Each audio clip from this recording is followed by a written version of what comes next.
Greetings and salutations, friends, and welcome back. Tonight we have a very special show for you. We have covered sort of the topic of CE5 and I call them the UFO summoners. And in a previous broadcast here for our Experiencer Files series, we had tonight's guest, Andrew. But recently, Andrew was recently on a major television show with some new footage. Now, unfortunately, because of the content ID system on YouTube, we won't be able to share the actual video footage, but I have some stills. Andrew's a pretty interesting fellow, and interestingly, unlike most people making fantastical claims, when we talked before, he made it pretty clear that he's not here to make money. And so I don't know, those are the people that I tend to believe a lot more than people that are purely here for profit. So he has some interesting experiences and interesting perhaps ability to actually summon UFOs. And we're going to get into it in full detail tonight. Before we do that, I just want to mention that for Patreon and channel members, the monthly show journal is up and available for you. Actually early. Look, it's only 9 p.m. Normally I don't get it in until sometime before midnight on the last day of the month. But those benefits are all there and available for you. So I thank you all for your kindness, your generosity, and your support of the show. We are going to talk to Andrew tonight in a little more detail. If you're curious about Andrew and his experiences, I put the link to his previous appearance here in the description of the video, because I think it's important that tonight we don't retread what we've already talked about. I've sort of reviewed that, so we don't. I don't like to repeat myself. I could talk to him for an hour about all of the things that we talked about before, because he has some interesting psychic and sort of consciousness experiences. But tonight, it's interesting. And by the way, Andrew is the only guest who has been on 2 series. He has been on the Experiencer Files series, and now he's here for the UFO Report series, because he has some incredible footage that he has been taking lately, and we'll share some stills from that, and was recently on a major television show. A portion of that show just appeared in England, and we'll have him give us some more details. Welcome, Andrew. Hey, what's up, Steve? Thanks for having me. Yeah, good to see you. So first, tell me, what is this television show? What is it called? So it's called Close Encounters Down Under. Okay. And yeah, you're still in Australia, right? Yeah, so I don't know who knows me or doesn't, but right now I'm in Melbourne, Australia. I'm just outside the city. I literally live on the beach. Like literally, it's a step away from my house. So a lot of my videos, you see the ocean in the background. That's right where I live. So, well, horizon, that's a good place to get footage. Yeah. Amazing. I mean, it's just so peaceful. It's amazing here. When I lived in New York, if people watch some of my old footage, you might see the beach too. I was living in Brighton Beach, which is next to Coney Island in Brooklyn. And now that I live down here just outside of the city of Melbourne, I live in a little place called Bond Beach. Beautiful, nice little town. And I have a 15 and 14-year-old, and they were on an app called, I'm sure your audience has heard of TikTok. So they were on that TikTok app. And they're like, Andrew, why don't you put your videos on TikTok? I'm like, isn't that like a dancing app for like young kids? Like, nah, no one's going to watch that. That's ridiculous. They're like, no, really, there's some cool stuff on there. So I'm like, all right. So I just uploaded some footage I had, which I filmed right in my front yard, right here in Bond Beach, literally. I just took a camera out. A couple nights I would do CE5. So that's where you sit, meditate, and then with an intention, you send out a signal through consciousness, through meditation. That's how I do it. So in my mind, I will project out an image and show whatever is out there where I am. Literally, I'll show them this is where I am. Okay. This is I how know. I've done I this mean, for about I 12 years understand the now. concept. Yep. You and I haven't And talked then, very much though about Mr. Greer. I mean, and you use yeah. are you using his, because people don't understand, but people have been doing this consciousness based sort of UFO summoning for decades before Greer commercialized it and started selling it in a $10 app. I'm not a big fan of Greer, so Hmm. but I'm curious, are you using exactly or near exactly his methodology to do this, or a modified version or your own version, or I what are the I will sources of use what you're doing? so I'll use his straight up. Like I'll go on YouTube or SoundCloud and get an old meditation of his for nothing. It's all there for free, and I'll just play the meditation and just relax. I'll do that a lot of times when I have people with me that have never done this, just to kind of settle them down a little bit.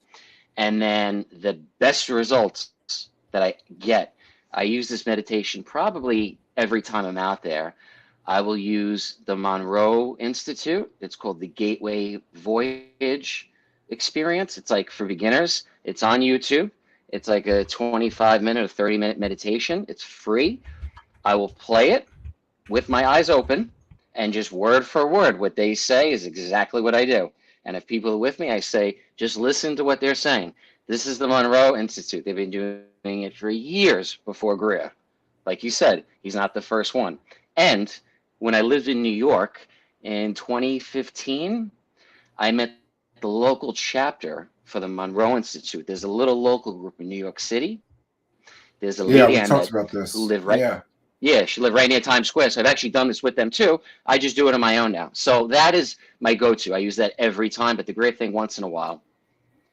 And that's how I'm having contact. And like I said, right in my yard, or I just go for a walk on the beach. Sometimes before I go outside, I'll literally get a feeling. I'll be in my house. I'll say to my wife or my kids, I feel like something's outside. They're like, what do you mean? I said, well, I feel literally like tingly, like the tips of my fingers are tingling on my toes. We'll go outside, boom, something's there. So we started filming this. Sometimes we don't. Sometimes we just enjoy the experience, but sometimes we film it. And then through Yeah, putting that this kind of stuff, strikes me. It's kind of like going, you ever go to a concert and everybody's got their phone out and watching the yeah, concert through their exactly, phone, exactly, filming it?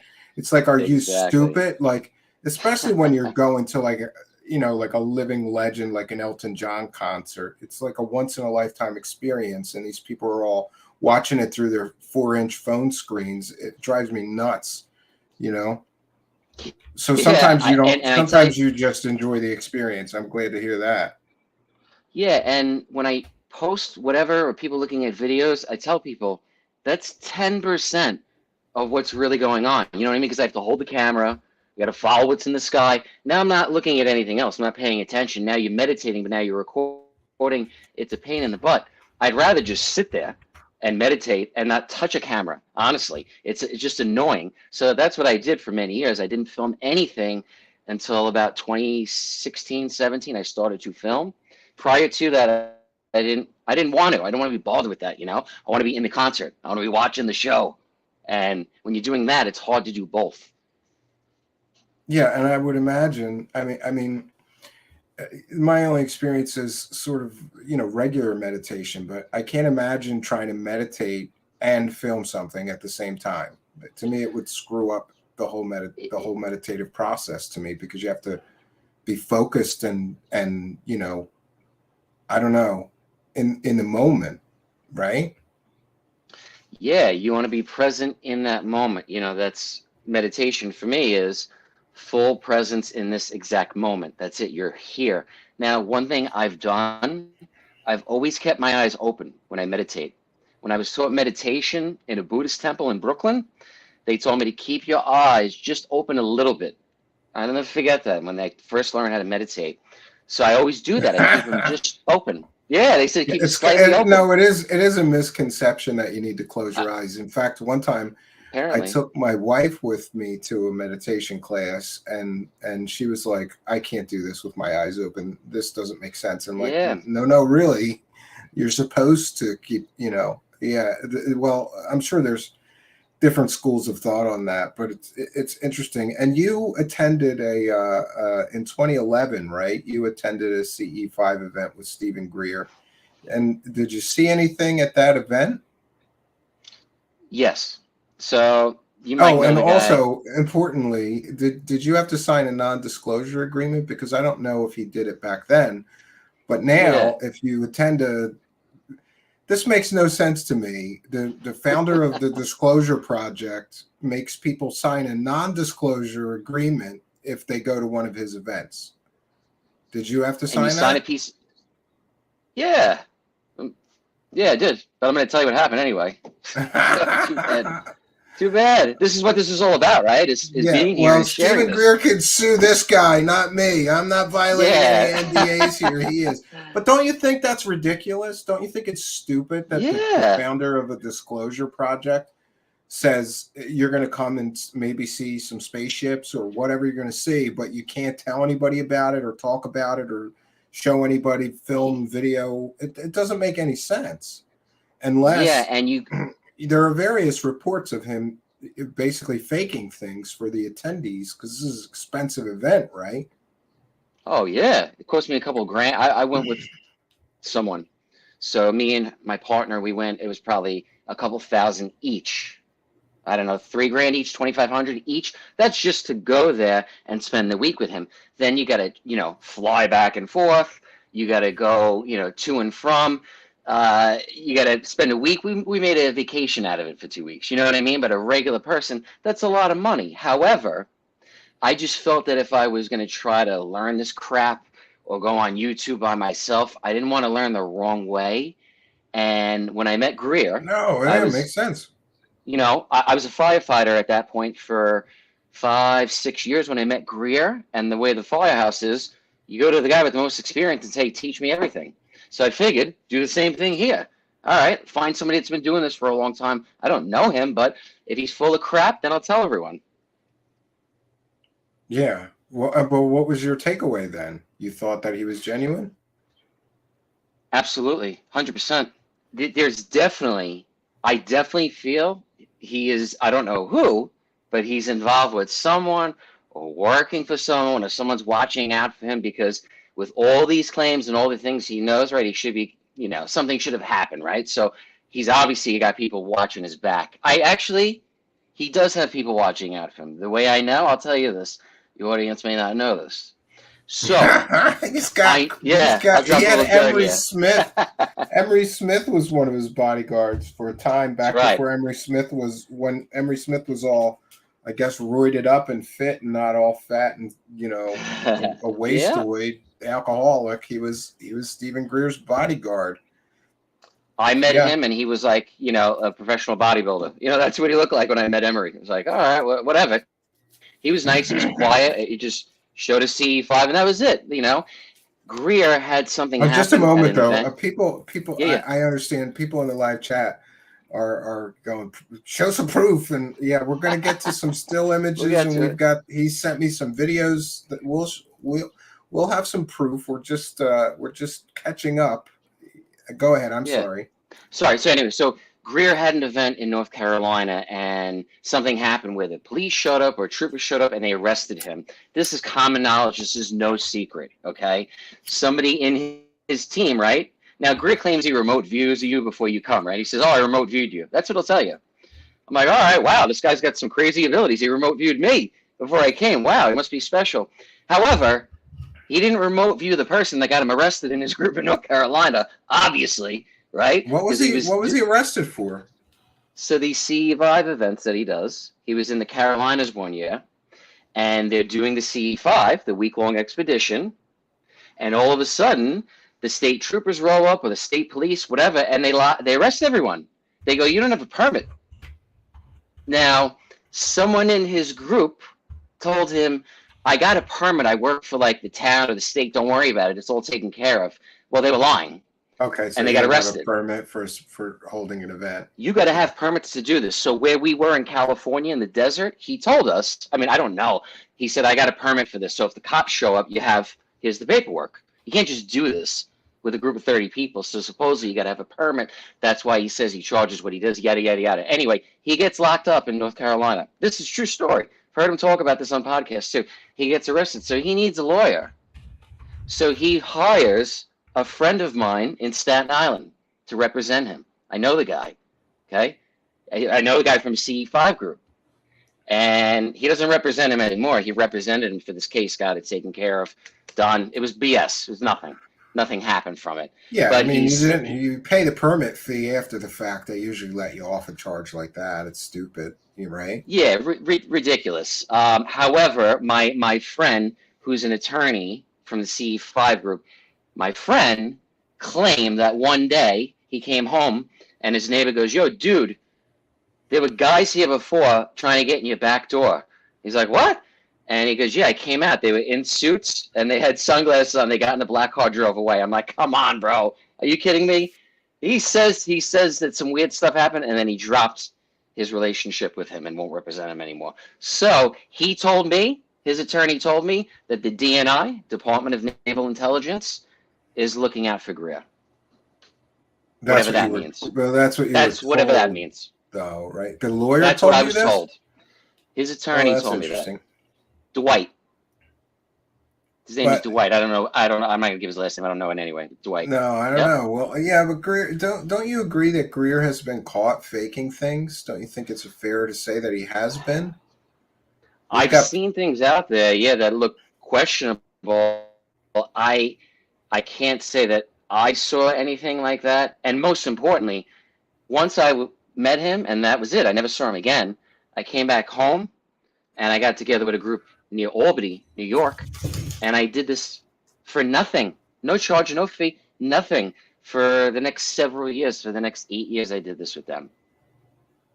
Yeah, I mean, So, and you know, just so you're aware, like people are reacting in the live chat because of people want me course, to just eviscerate you and jump all over you because of the Greer connection. And by the way, in that television show piece, they did sort of frame you as like you met Stephen Greer incorrectly, I would say. They framed it that you learned how to do this from Stephen Greer, or that's the impression I think that they were trying to give.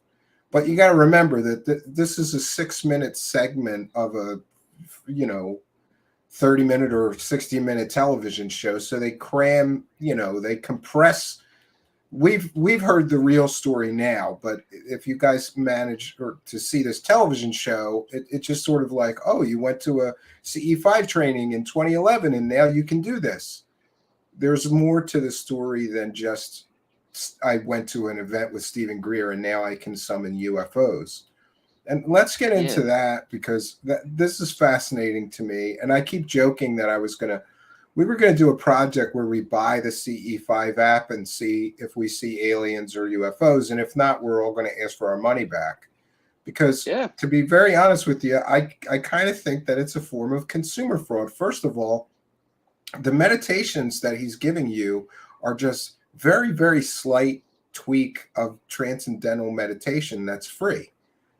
So, but good for him. But the fact that he markets it essentially like, pay me $10, you'll see some UFOs and be able to summon aliens and UFOs, it leaves me with a bad taste in my mouth about him, along with the free energy scams and the other stuff that he's been involved with.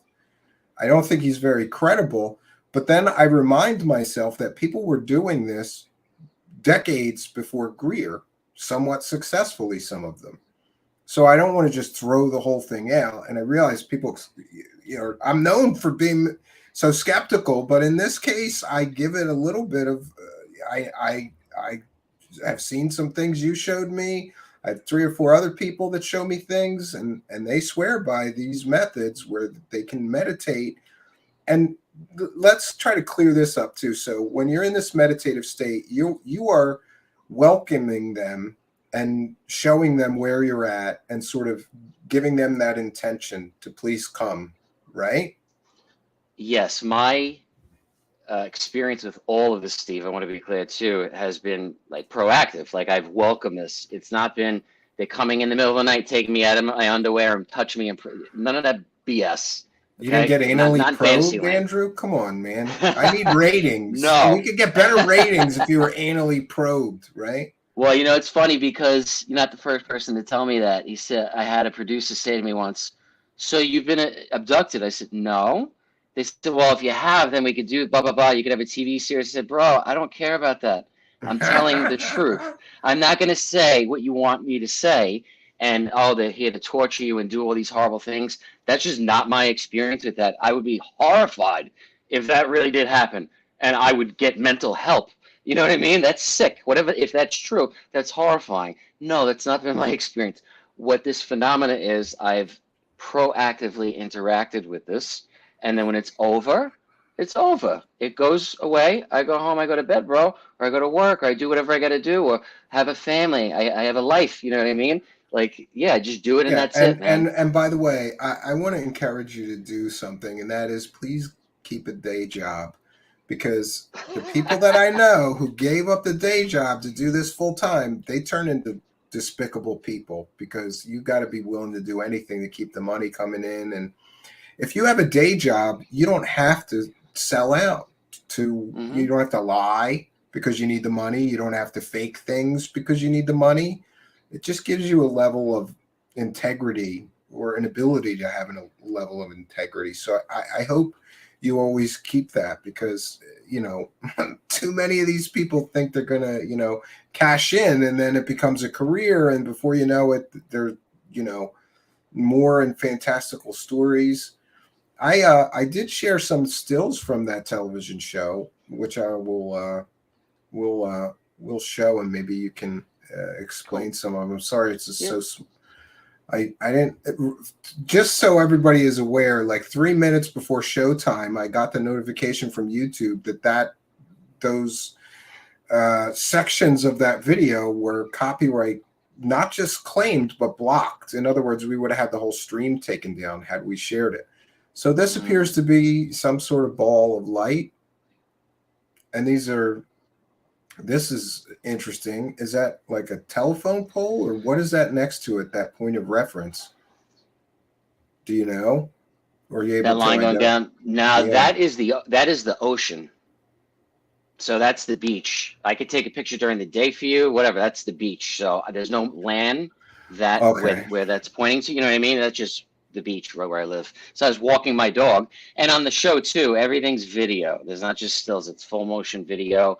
I posted my videos on TikTok, just put them out there, and then I was contacted by a guy, and named Roger Stankovich from MUFON, and he said, "Can I analyze your footage?" I said, "Yeah, go ahead, take all of it, do whatever you want to do. You can look at it, no problem. It's on all my social media platforms, not hiding anything." And he responded to me in an email and said, "We're doing a docu-series. We'd like to interview you. Your footage is good, blah, blah, blah. It's the real thing." I said, "Okay." So they interviewed me, and you never know how that's going to go, because they say one thing, sometimes it doesn't come out so great. From the beginning till the end, it was a great experience working with these people. I had no issues with them, and even the finished product of what they said. They analyzed the videos with their MUFON people, and they made the video they made. But I have these experiences. That's literally, well, while I was walking my dog, I saw a pink light in the distance. So I filmed it. I just had a feeling before I took my dog out. I took my camera. I usually don't take my camera. Usually I just have my phone on me. I took my camera, put it in my coat pocket, and I'm walking on the beach, and bang, this thing starts glowing, and it's in video in real time on the show. If anyone DMs me or messages me, I could send you the video, no problem. It's on all my social media platforms. You could see the full motion Yeah, video I there, no mean, problem. I can put it on a Google Drive and put it in the description of the video, because, Yeah. but we just can't play the video, and the video basically shows this ball of light going up in the sky. And do they always appear like this? Because it seems like a few of So yours appear to be balls of light, or do you see a physical craft, or is it just balls of light? So I've seen literally like a black solid round object. So it was small. The thing, Steve, I had seen in the distance. So like you're looking at this, I saw a square, like I saw this square black box. I remember looking through my phone. I said, "What the heck is that?" So I'm looking, and this is when I lived in New York, in Brooklyn. I stopped, I did a little meditation, and then just a few feet from me, I saw this object there. Now, with this phenomena, sometimes you film this stuff and there's nothing on the film. Sometimes you get it, sometimes you don't. Sometimes it's there, we're all seeing it, you film it, and then there's nothing on there. Weird crap does happen sometimes. I've been with people that's happened to. So the little footage that I can get here and there, I'm just glad that I was able to get something and have them actually look at it, not me saying, oh, this is real, this is genuine. No, you got to get a third party, you got to get someone else to look at it. So beyond MUFON, I even had in the past Jason Gleaves, who has UFOnly, ufonly.com. He has analyzed some of my footage as well in the past. I've had whoever, you could look at this, take a look at this, no problem. I want to find out. And actually, I wanted to ask you if you can get me some of the raw footage, I can analyze it myself. And also, Sure. I was going to have Paul from the Out There channel, who is good with all kinds of software and things like that, to be able to eliminate, different possibilities. So, and yes, we do have some videos from his TikTok that we will be able to share as well. But these are stills from the television show who analyzed the footage. And as I recall, the MUFON person sort of eliminated possibilities. It couldn't be a satellite. It's not a planetary body. But that still leaves drone or illuminated balloon. Or what do you think of people who think that this is just a drone or kid flying a drone or something like that at night? You don't believe that? Well, there's equipment out there to test this, like I said. So that's why I gave it to multiple people, and like I have over the years. So if it's a drone or the movement of these things, that's what's crazy. There's a video I sent you with the green screen, the irregular movement. It's very hard to capture this stuff. Sometimes it's so fast and it moves so fast you can't even film it. You can't even get your camera out. You're just like, holy, what the, and boom, gone. So sometimes I can catch it on film. Is it a drone? Is it not a drone? That's where I've turned it over to the professionals. The head of MUFON Australia, he's eliminated all of that. So I don't have that technology. I don't have that equipment, but I am open to sharing it with anyone and having them run it and test it. I've done that multiple times with people already. And just so everybody's clear, like Andrew is very open. That's why I'm talking to him, because there have been people who made a lot of claims and they would send me really blurry crap images. And then I said, well, give me the raw footage, and they won't. The reason that I talk to Andrew is because he's pretty open and says, oh yeah, I'll give you whatever footage. And we're going to have a few people look at some of your footage and maybe do a follow-up and see what we see. Because to me, I looked at the video of these stills that we just saw. And at least for me, I couldn't eliminate something like a Chinese lantern or drone with a bright light on it or something like that.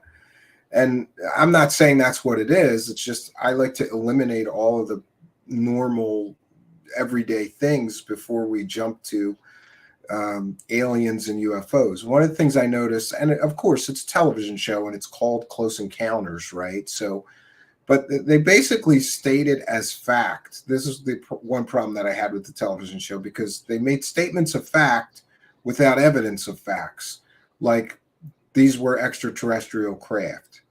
The TV show said that. I don't know that you said that, but they said that. And so I went, well, where's the evidence that these are, so do you believe that these are extraterrestrials or interdimensionals, or what do you think this is? As I'm doing CE5, these are appearing. So in like, what do I feel internally? Yes, I feel that when I put that out and boom, I get that in response, there's some sort of connection. Exactly what it is, I know that even in the video they say, this is an unknown. That's it. Unknown. That's all it means. That means we don't know what it is. They might have better technology at Lockheed or wherever where they could test this. And in the end, I could find out that anything and everything that anyone has maybe is all man-made. Maybe it's all hoo-ha. Who knows? I don't know. I don't have those answers. All I know is I'm doing a meditation, not even Greer's, or I'm walking my dog and odd things are happening, right? They just happen. So if I can get it on film, great. If someone could take a look at it and say it's BS or no, wow, that's interesting. It's an unknown.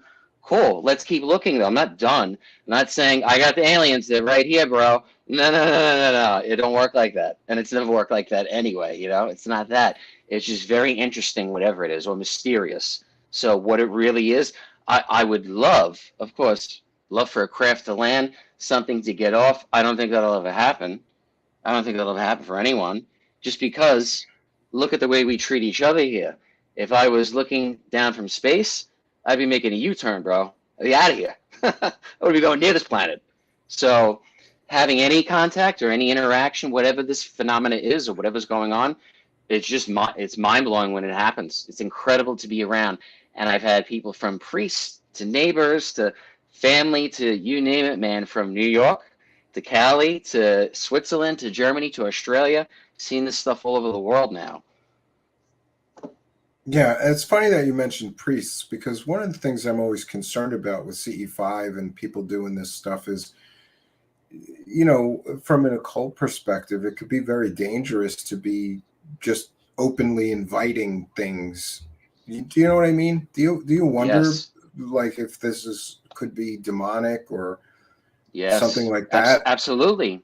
and If deceptive?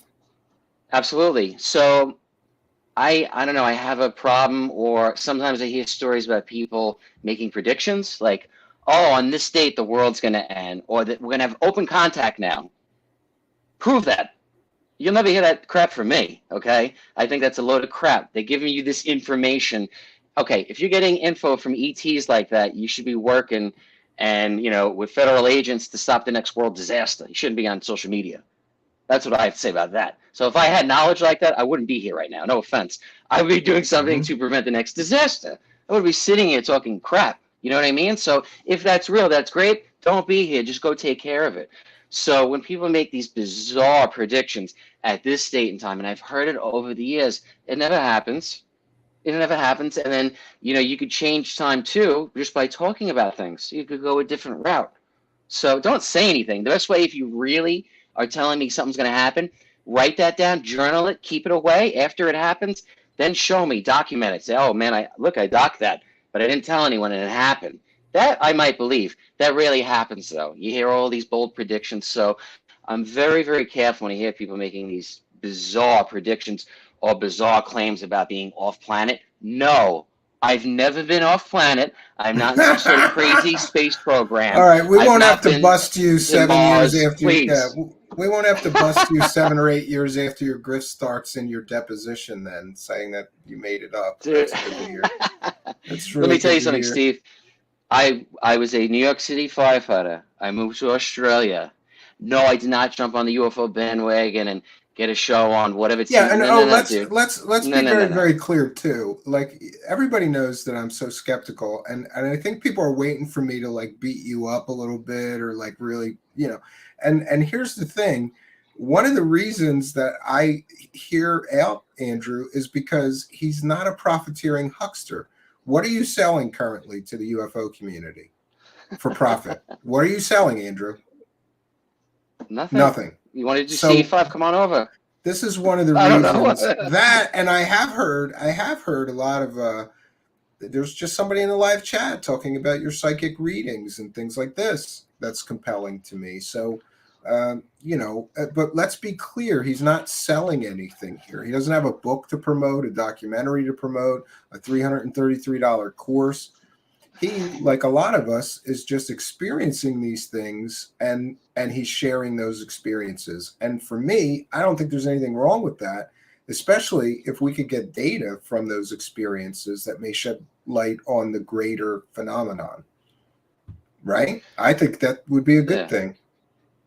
Yeah, so I came to Australia. You got to work. You got to have a job, right? So I got a job as a mortician, an embalmer. So, you know, it just is what Well, it is, bro. And that's pretty interesting job. Yeah, from firefighter yeah, to embalmer. yeah. Okay. You want to talk about a intense job? Okay, so you got to be on point to do that. That's some serious stuff, man. You're taking care of people's loved ones. You know what I mean? So No, everything I got in I think that's a experience. very noble profession, because Uh, people need that, and when somebody dies, you have to have somebody in the community that can take care of that family's needs and help that family say their goodbyes.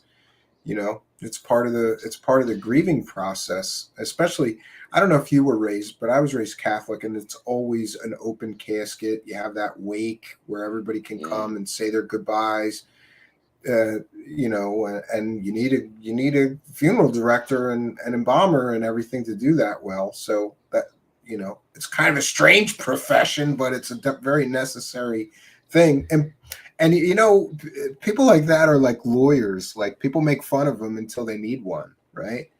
Yeah, yeah, that's good. It's Yeah, all yeah. fun and games until you need one, Yeah. and then, you know, The yeah. things I've seen and heard, oh my, wow, I could write a book on that. Just this profession. This is unbelievable. It's special. It's an incredible experience to be uh, around people through that process. It's not for everyone. A lot of people come and go. You know what I mean? People come in and they just don't do it. So yeah, man, it's beautiful. It's a beautiful process to be around. It just, for some reason, I just felt like I wanted to do that. That's all I could say. I had no prior background in that. I was not doing that in New York. I was a firefighter, like you know, and an electrician. So I was an electrician for over 20 years. Did that my days off in the firehouse. Came here, wanted to work in a funeral home, so I did, and met the right people to train me, and it's just a beautiful experience, man. It's just absolutely incredible. It's priceless. Those people do not make them of doing that stuff. It takes a special person, man, to have all that grief and to deal with all these families and everything, man. It's serious. So Oh I no, yeah. incorporate. One of my friends growing up, his family was in that business, and I know him very well. And it's interesting, you know, my mother died, and our funeral director had died himself, who did our entire family and closed up shop. And I didn't have anybody to go to. I reached out to my old friend, and he handled everything, and really, you know, just made the best of a terrible situation. And I have a lot of respect for what he does, because he does everything: pick up the body and embalming and the makeup Yeah, and the staging and the casket, and get you everything you need, and open the grave and all of that stuff. And I was in no condition to deal with any of it, so he just took care of everything for us and left me to just deal with family and grieve. And it was awesome. As good as a funeral can be, you know. yeah. I mean, I'm not, like I said, I'm not handling parts of ETs or deceased ETs. These are human beings. Okay, these are human beings. Probably about 10 per day on average, 8 to 10 per day. From going to pick them up, bringing them into our care, preparing them, doing the burial, dealing with everything. We do everything. That I've done it all, and it's not for everyone. I just really like that process, and I love being a fireman. I love trying to help people and prevent disaster. It's nice now getting people to where they need to go. You know what I mean? And you do the Yeah, best you boy, can. it's pretty I'm not a opposite of make. what you're used to. Yeah. I've never done makeup or anything like that on myself or anyone, honestly, until I did it on a deceased person for the first time. Honestly, I do hair, nails, makeup, you name it, bro. Just learned on the spot, just did it, and I don't know, just kind of went with it. And I have some footage here that you shared with me. I'm gonna Sure. Yeah, just yeah. Go ahead. tic tac. Oh, 1 second here. I had it. Oh, here, I have it here. And let me see. Oh, I got it. All right. 1 second. I'm trying to get this together here. Oh, there we go. Now we got it. Yep. I'll back it up here.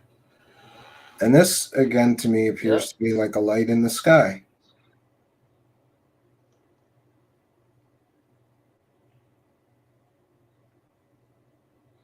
So that moving across, that's one they put in the show. They circled that as it moved from right to left, the rate of speed and just how it traveled, the up, down, up, down, up, down, up, down. They said that was one of them too. When I saw this thing from the ground, I was looking, it was just after the sun went down, right in front of my house, and I saw a satellite drop down. The first thing is a satellite going down. So, okay, it's a satellite. And then literally just zip from nowhere, right where I was looking, this thing came zipping, and I had my camera, so boom, I was recording. Now, the first thing is a satellite. Just want to be clear. It's not a UFO. That's just a regular satellite. The Yeah, second but thing, I'm like, what is that? What is this it? thing going So I across sent the it in. sky, you don't think that could be a bird? I mean, I don't see visible flapping, but No, that would be one like of I my said, first thoughts. this is all the stuff that I've sent in that they said they've eliminated all of that. If it comes back as anything like that, I would share that, say it's nonsense or whatever. It's not what it is. But they came back, they put it in the footage. It's part of the real stuff. Okay. It was just strange. Like I said, I saw a satellite. I'm like, what the heck? And then, whoa, I'm like, holy crap! You can hear Yeah, my and I mean voice. it's also hard. This one I would like to get the raw footage for because it's hard to tell with this 5.4, this weird perspective, and it's Mm. downgraded as far as I'm sure the original footage that you have is much clearer and higher resolution than this. So, but to me, Oh it's yeah, yeah. at That's just least the way an it took. unknown until further stuff. And also, just to be clear, because I agree, somebody in the live chat mentioned that MUFON has been wrong many times before with their so-called analysis. So we can't just automatically say, well, MUFON said it's not that, so it's not. They also had some people that were self-proclaimed image analysts making really terrible calls in the past. It doesn't mean because MUFON said that it's correct. I just want to caution everybody. I'm not saying he was Yeah, wrong, but he could be. Um, he could be wrong anyway. And there's another one here. yeah. Or is this? Is this? Oh no, this is a different one. The second, I'm looking at the second one that you sent me now. Oh no, this Okay. looks like the first one. Well, we'll share it again just to share it. Yeah. Yeah. And I wanted to ask you specifically. So, Sure. what is the success rate if you sit down? If you were here at my home and you sat down and started meditating, are you Yeah. always seeing something, or just sometimes, or what's the batting average like? I would say I've gone outside too at nights where it's cloudy or shitty. You're like, oh, I'm not going to go out. It's not, not ideal conditions. And I've done this with a group. I've done it with one person. I've done it alone. Where it will be cloudy. It will be overcast. We start meditating, and then right above where we're sitting, it will stop raining. The clouds will part. Maybe that's just a natural occurrence, and then we'll have an experience. And this success rate is very high. I would say more frequent than not at percentage wise. I mean, it's got to be, I'd say at least 90%, at least the overwhelming majority. I'm having an experience. It's something's going on or something's appearing. I don't record every time I'm out. Like I said, I don't even want to. I don't even want to get bothered with that. I like just sitting there. And yes, I've gone to Jason Gleaves. I might have heard of him from UFO Only. He analyzed a video that I did with another experiencer. We went out for a couple hours, filmed a bunch of crafts, sent it to him. He analyzed it, posted it, and he does the analyzing of the craft and then a plane going by to show the difference and the trees and everything. And that guy, you might have heard of him too. So like I said, I've had multiple Yeah, I have. people out there that have come forward. And I've had people look at this who are like, don't tell anyone my name. I don't want to be blah, blah, blah. I don't want to be getting hit up in a DM and be bothered. So there's people that have looked at these. I always ask, and I put them out there. I post them on every platform. So if it's something else and someone could help out, figure out what this is, amazing. I do not have an app. I'm not selling an app. Sorry, there's nothing out there like that. All I have is my footage, and I'm trying to figure this crap out, man. I don't have an app. That's Greer, You're not leaving me. a lot of money on the table here, Andrew. You should do your own app and call it CE6, the next step or something. You know what I mean? I was thinking about Well, doing that.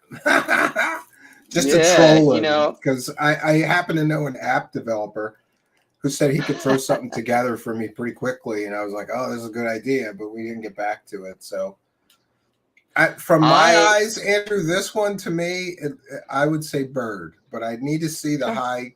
That's just Yeah, me. sure. I need to see the high resolution image or the full video, because I think in the full video the flapping would be more obvious. I don't know that I'm seeing flapping, and people have to also forgive me and remember that I'm visually impaired. So I need everything like as high resolution and big as I could get it. I hate TikTok videos because they're like small and usually on your phone, you know? Right, right. Yeah, Yeah, I'm gonna send you. I want to send you the one that's was analyzed as well by Jason Gleaves. That one you could take a look at yeah, yourself and too. please Let do me know what send you me think, this man. specific one because I think if I had it high resolution, I would be able to do some analysis work on it and get to the. I just want to eliminate bird. That's my first thing, to eliminate flap. If you don't see flapping, then you know it's not a bird. Right. I mean, it's interesting footage, and I don't know what it could be. Do you have any sense of how quickly it was moving across the sky? Because it's hard to tell without I did any not. Yeah, I did not get background a.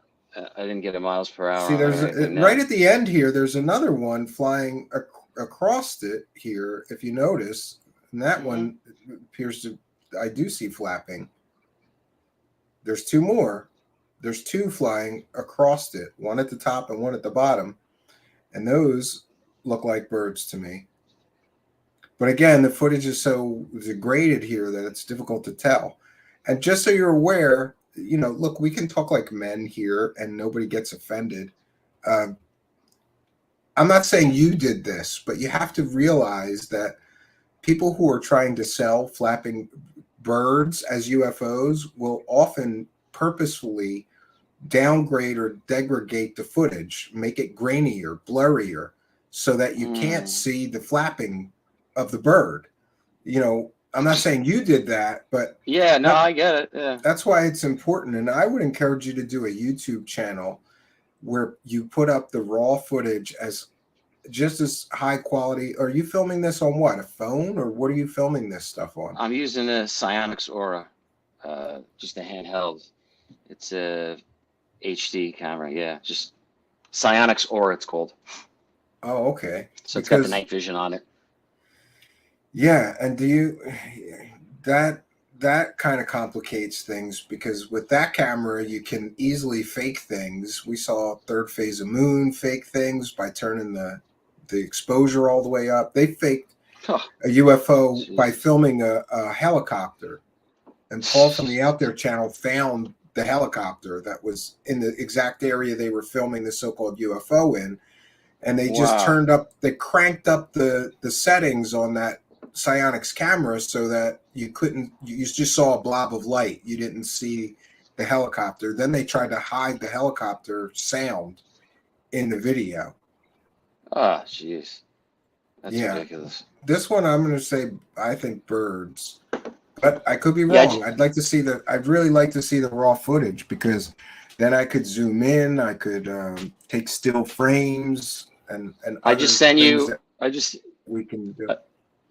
I just sent you an analyze. There's an analyzed one as two, and they're the one that Jason analyzed. This is analyzed here. It's also been analyzed by MUFON and a whole bunch of other people. It's different. You'll see the background. It's dark. They show it in comparison. A plane goes by. They show the side by side. You could put that up. I've shared that before in interviews and Oh stuff. If you want to yeah, see yeah. that. Here, let's share this. This is very interesting. 1 second here. Yep. I gotta. That's open here. 1 second. Yeah, here we go. So this is just some of the equipment we're using. We've got a Sony 4K camera with night vision capability. Oh no, that's not Peter Maxwell Slattery, is it? No, you're not really that guy. Yeah, me and him filmed that. Jeez, 3 years ago we filmed one. Do you know about him though? Do you know he used to be a rapper and stuff? Briefly, yeah, I heard a little something about that. I haven't seen him in a couple of years, so we did that video, got it analyzed. We've also got a coloured infrared night vision device. He's in contact with like 100 different alien species. Did you know that? That's got to be overwhelming. He's and also we've got Andrew with the EMF meter on his phone as well. Earlier when I remote viewed, I was picking up 853 and 944 as 2 times of the craft appearing. So we'll have to look up. We'll first see a craft, and then we'll see stuff on the ground. All right, not bad. I was a minute off. 8:54, 8:55. That's it, bro. Right there. The plane. Yeah, so there's a reference. That's the plane to the right, guys, and that's the craft in the background. I don't know, man. That's weird. It might be. See those lights for the all white? Yeah, there's no navigation. So we did a normal little navigation lights on meditation, it. and then It's a boom. military plane, bro. That's They're all the same coloured lights. Usually got green and red, yeah. or blue and red. What kind of camera was this filmed with? Look at Is that this the thing. Psionics as well? Whoa. Yeah, bro. yeah, we Get it. both had 2 cameras going. Yeah. Serious flight. Now, it's the size of Sirius nearly. Wow. Look how fast it is. That's turning, man. Look at it turning. Man, that's doing a loop, like a U-turn. I'm walking backwards. We're in complete darkness at the moment. That's how the phenomenon will appear. It'll start in the sky as an orb. So we were just walking through like this is like bushes and grass and shit. Literally like it's like a big trail where we were in a park. You guys are down low on the ground. But man, there was something just go past you. You guys are down low on the. But I know you guys are down low on the. But I know you guys are down low on the ground. Craft right here, bro. Right here in the sky. Big yellow. Whoa, man. Get that. I've got it on here. It's behind the tree, but there it is. Man, that is massive. Coming, bro. It's coming. That thing, that's a fucking mothership, bro. Look at the size of that thing. He grabbed this. Grab this. Grab this. I'll get the good one. What did I ask? Show yourself. In the sky and on the ground in a way that's safe. That is enormous. That is huge. Bro, that's the biggest craft I've seen in a long time.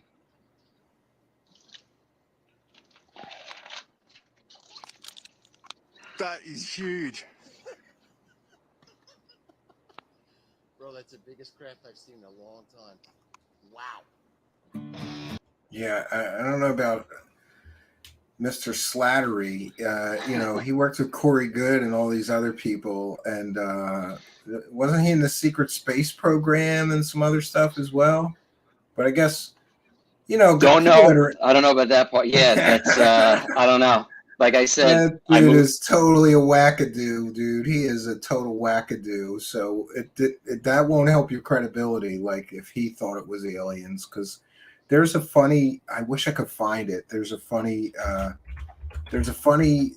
graphic that he has that's like all these aliens, and one of them's like a lion-headed alien, and then he's got like E.T. and oh, it's bad. Yeah, when I moved here, we did that. I didn't really know anybody here when I moved here except my wife, so that was it. And I'm looking for other experiences. This is how it goes, man. You look, you find people. We went out just on the spot, filmed it, boom, and that was it, man. I haven't heard from him, talked to him since, so no idea. SSP and all that stuff, like I said, I don't know. I haven't experienced any of that stuff. I don't know anything about that stuff. Not my life. No, I get it. But when I saw him, I was like, oh, not this guy, right? Because he's one of those people that sees aliens everywhere, you know, like everywhere. I know really weird things happen with this phenomena, and I've just noticed for me personally, it's best to just stick with what I've experienced and not get involved with anyone else's stuff. Everyone has their own perception from what they're going through. I'm not there to witness it. It's hard, right? It's hard to say, oh, yeah, that's what happened. Now, you got to be there. So I only know what I've seen here. That's it. I can't. Who knows, man? No, I just know. stick to what I've seen, bro. No, I get it. I just, when I saw that guy, I went, oh, no, you know, like, but I guess, you know, he's the big alien guy in Australia. He's sort of like the Australian Corey Good. I moved here and I saw a free Skywatch event. So I moved here. I took my son at the time, who was like, you know, 12. He was, oh, yeah, cool. Let's go see some UFOs. I'm like, I don't know anyone here. And literally at that Skywatch, I met probably probably my best friend who's here now. My friend who I was talking about, the priest. So I met him at that Skywatch. So it's interesting. You do meet some awesome people at those events. And the guy I met there, I've had a ton of sightings with. He's come to my home. We've been good friends since. So it was a good experience for me, like I said, man. So whatever. I just do my own thing. No, I know. But, you know, that, yeah, well, we can get off of that. It's not important. When I saw that guy, I went, oh no, not that guy. I'm going to show you something. I found it. This is Peter Maxwell Slattery's, he alien contacts. One second. Let me share my screen. So, oh, wait a minute. I have to share. There we go. Here's the aliens that he's in contact with. I'm pretty sure one of them's Lion-O from the Thundercats in the back there, and he's got the Avatar, the aliens from the Avatar, and a few others that are known from science fiction. So, well, people say to me like, "Oh, I want the Craftland, I want the beings to get off." I said, if that happened, first of all, I would shit my pants. Okay, me, I would. If it happened that close and they came off, I don't know how I'm going to react. What, are you kidding me? And then someone that's never done this before to say that. How long ago was that you did that? Because this is like 3 or 4 years ago that he was telling everybody he was in contact with all these aliens. And look, one of them's Jesus. One of them in the middle is Jesus. Well, Peter Maxwell, Peter is in the middle there, but next to him is Jesus. Interesting. Yeah, I haven't seen those guys. I haven't. You know, if I do, I'll let you know, man. But I have not. You know, I have not experienced that.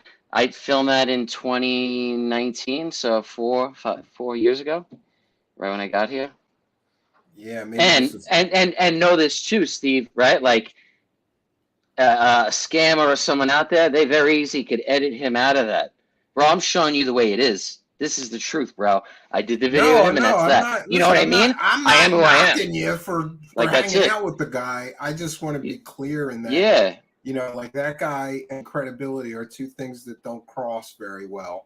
And he is been accused of scamming people for fake alien stories for quite some time. So his involvement should be at least noted, that guy is a little bit of a wackadoo. I mean, he's talking to Jesus, the alien, and the Avatar aliens, and Lion-O, the alien. And yeah, I think this is when Corey Goode was really pumping his comic book. So I guess Peter wanted to get in on that. And these were his aliens going to be like a comic book project or something like that.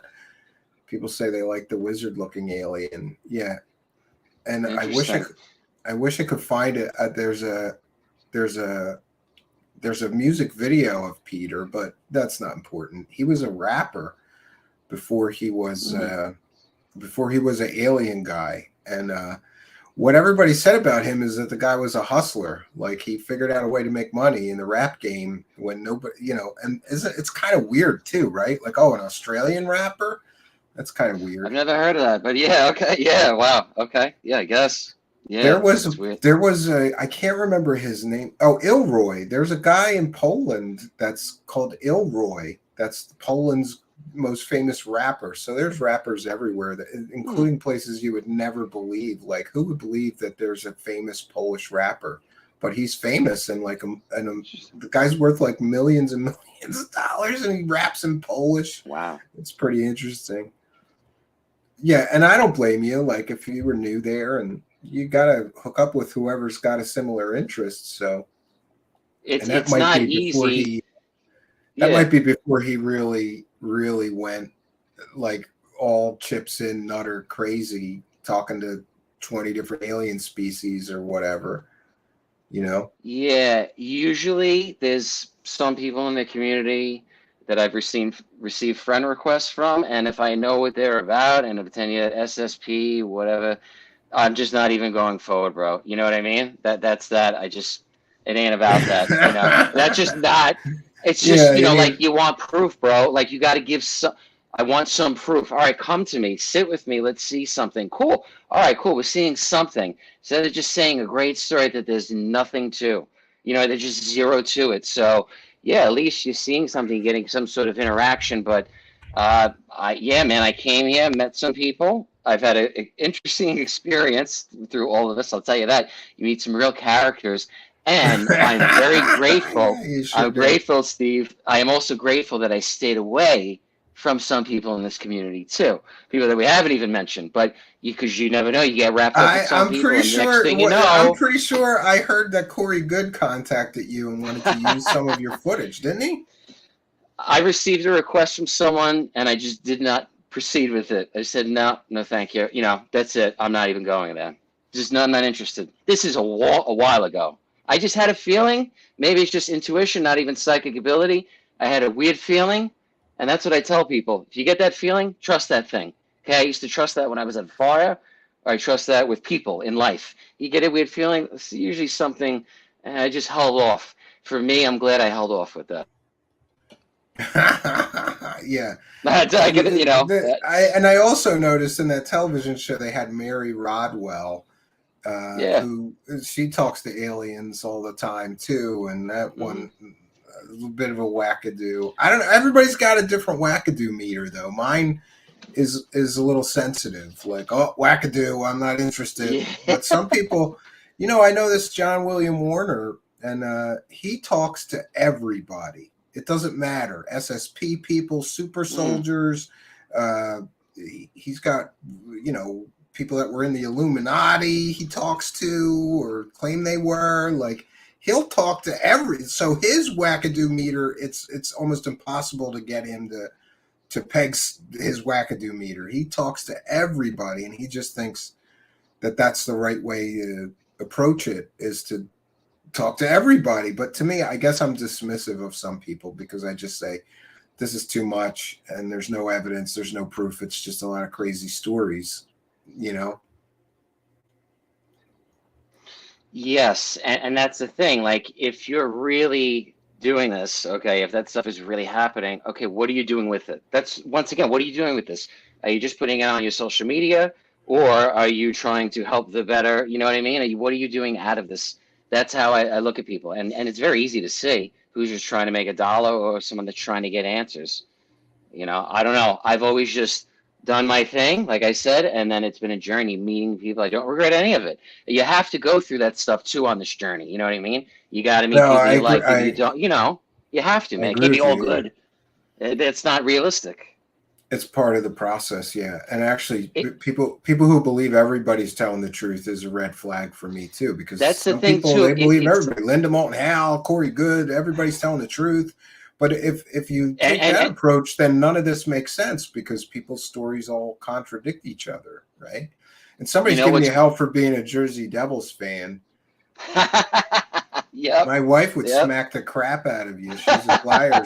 She's going to be mad at me. So why would you have that idiot on? And I'm like, what? Idiot? Well, if he likes the Jersey Devils, by definition, he's an idiot then, right? The Eagles just won the Eagles just won the NFC East, so they're going to the Super man. Bowl. And that kind of wild. There were riots already, so near riots, and did you know they grease the poles in Philadelphia when the Eagles win something like that? They do. They better. Because otherwise people climb all the way up these telephone poles. Some of them get electrocuted. Some of them fall off and get injured and try to sue the city. So they send out greasing crews and they grease the poles to prevent people from climbing up and down the telephone poles. Only in Philadelphia. Right? I'll tell you, man, when the Rangers won the Cup in '94, I'm not a Ranger fan, but my friends, kids I grew up with, man, they have selfies and stuff with the old 35mm cameras of them riding, flipping cars outside the garden, starting fires. I'm like, bro, burning buses. Yeah. We're like regular kids I grew up with, man, like from Floral Park, Long Island. You know what I mean? Like regular kids just flipping cars, lighting fire. I'm like, why? You're crazy, man. You know, getting arrested. And somebody says, is my interest in UFOs always been there? Yes. Yeah, so you were always interested before you started having these experiences? When I was a kid, just maybe someone didn't see the first clip. I don't know what I said it did, but basically growing up, I watched Unsolved Mysteries with my grandma all the time. Love that show. Me too, yeah. That was our favorite show. I didn't have cable growing up. We couldn't afford it, so I'd go to my grandma's house, and I'd spend the whole weekend there, and they would have marathons of Unsolved on. And I loved it. We'd stay watching it. Me and my dad used to like that show, yeah. Love it. And I remember, man, this It's is a actually true a big story. part. Like, It's actually a big part of Truthseekers. We're like 20% unsolved mysteries, or Robert Stack. yeah, Great show, and they rebooted it, but it's terrible without a Robert Stack. They didn't even try. I don't know if I was in that position, if I would have done the same thing. I think they thought we'll never replace Robert Stack, so we're just going to do the show in a different format. And now it's basically just the people telling their stories. There's no host or anything like that. It's way Yep. different as far as the show goes now. It's just not the same without him there in that coat with the fog behind him. I Like know, a dark man. night, a Yep. disappeared child, and no They answers. actually, Yeah. that thing. I wanted to see how the show came out, of course, right? Third season, whatever, and they contacted me. I could send you the email. Unsolved Mysteries contacted me and said, "We'll put you in either the podcast or the show." It was one experience I've had. I have not gone ahead with it, but they said, "Oh, we want to get a couple witnesses," and they were like, "They don't have to go on camera." Blah blah. I was like, "No, if I do it legit, man, I'm going to do it legit." They're like, "Oh, we could black their faces out." I said, "I could have anyone do that." You know what I mean? Come on, like, be credible, man. If you're going to do it, people got to go on the record. If they're not going to do it, then I'm not going to just say what I'm saying. If I got to get witnesses that have seen this, you need to see who they are, man. That's not fair to you and people out there, right? Want to tell the truth? Let's tell the truth. No, Well, you always have seriously, to I don't want to go remember on that they're a show trying with to. blacked out people. They're not trying. I always try to remind myself and everybody else that television shows are not trying to tell you a story. They're trying to sell you a story. True. And in order to sell it, you have to be willing to do certain things, like lie by omission, leave things out that don't support the story being true. And so I'm always a little suspect of TV, but sure, yeah, I loved Unsolved Mysteries growing up, especially when they did the Roswell thing and a few other things that were really Oh, great yeah. UFO Yeah. stories. Yeah. I love, my favorite of all time is either Alcatraz or D.B. Cooper. Love that. Fascinating. Yeah. Fascinating. The Escape from Alcatraz or the D.B. Cooper mystery. Wow. Unbelievable. Yeah, I love a good mystery. So Unsolved Mysteries was for me. And one of the few things me and my father could agree on. We didn't get along, but every time that was on, we did for at least that, that 1 hour. That's right. Yeah. Yeah. Classic. Now you can stream them. When I'm bored, bro, I go to YouTube and I go to Filmrise and I watch them in HD. I'm like, oh my, this is great. Because they put updates on them. They give you current updates. Yeah. Like, that's For a while, amazing. me and my wife used to watch the reruns, and we called it Solved Mysteries because they always put that disclaimer at the beginning, like, update, this case has been solved, or at the end. I don't know if it was the beginning or the end, but it was like every single one of them. For a while, we're watching it, we're solved, and we're like, this isn't Unsolved Mysteries. These are all solved mysteries. This sucks. It's much better when it's not solved yet. But that show did contribute to a lot of mysteries being solved because of the exposure and all the people that would see the show. New witnesses would come forward. They solved a lot of crimes, missing persons. It was a great show. Yeah, and interestingly, I think it has a lasting legacy, and there's still a piece of Unsolved Mysteries in a lot of live stream shows today that are centered around these strange things, right?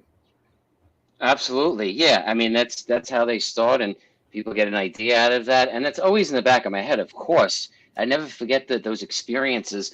And it opened up something like, all right, maybe this stuff is possible. People say to me, oh, did you grow up watching X-Files? No, I only watched X-Files a few years ago. Honestly, when we were in like lockdown, I watched all X-Files. And at the end, I'm like, okay, yeah, now I know where they get this shit from. It's from here. Yeah, that makes sense. A lot of the stuff, like the AI black goo that came from X-Files, and all those super soldiers who claim they were infected with AI black goo. They watched too much X-Files, right? Dude, I had, talk about nuts. I had someone message me once and say, you have a negative attachment. You have a demonic evil entity attached to you. And I'm the only person in the world that can remove it. So you have to come to me. Yeah, and pay. So are you kidding me, bro? That's an old gypsy. Yeah. There's an old gypsy scam. Nice try. That's an old gypsy scam when you go for like a tarot card reading. They give you the tarot card reading for the $10 or $20, and then they try to hit you for $300 because you have a negative entity or an evil demon attached to you, but I could pray for you and light candles and get rid of it for you, but that'll be $300. They all do it. That's a Yeah, shame, exactly. but it's Are you true. kidding me? It's a load of Yeah. shit, bro. When people, It's it a very, is. very common scam. It's interesting that all this paranormal stuff, you see all these ghost shows and stuff flying off the walls, and I mean, most of it's BS. But if it's genuinely happening, what I've noticed is there's usually people, okay, in the family that are having some sort of psychological issues, or they're having trauma or things going on in the family, some sort of drama. And then when the family leaves, stuff stops. I think it's just from the energy, literally, that people are emitting around each other. They're Could be, stressed, they're yeah. not talking, they're not communicating. This is from real, genuine people I know that have studied this. It's nothing paranormal. It is just us, and our body is highly electric.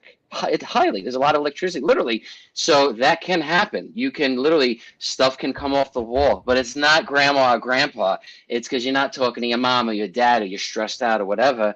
I think it's more along the lines of that. That makes sense to me, because you don't release stuff. You don't do something positive.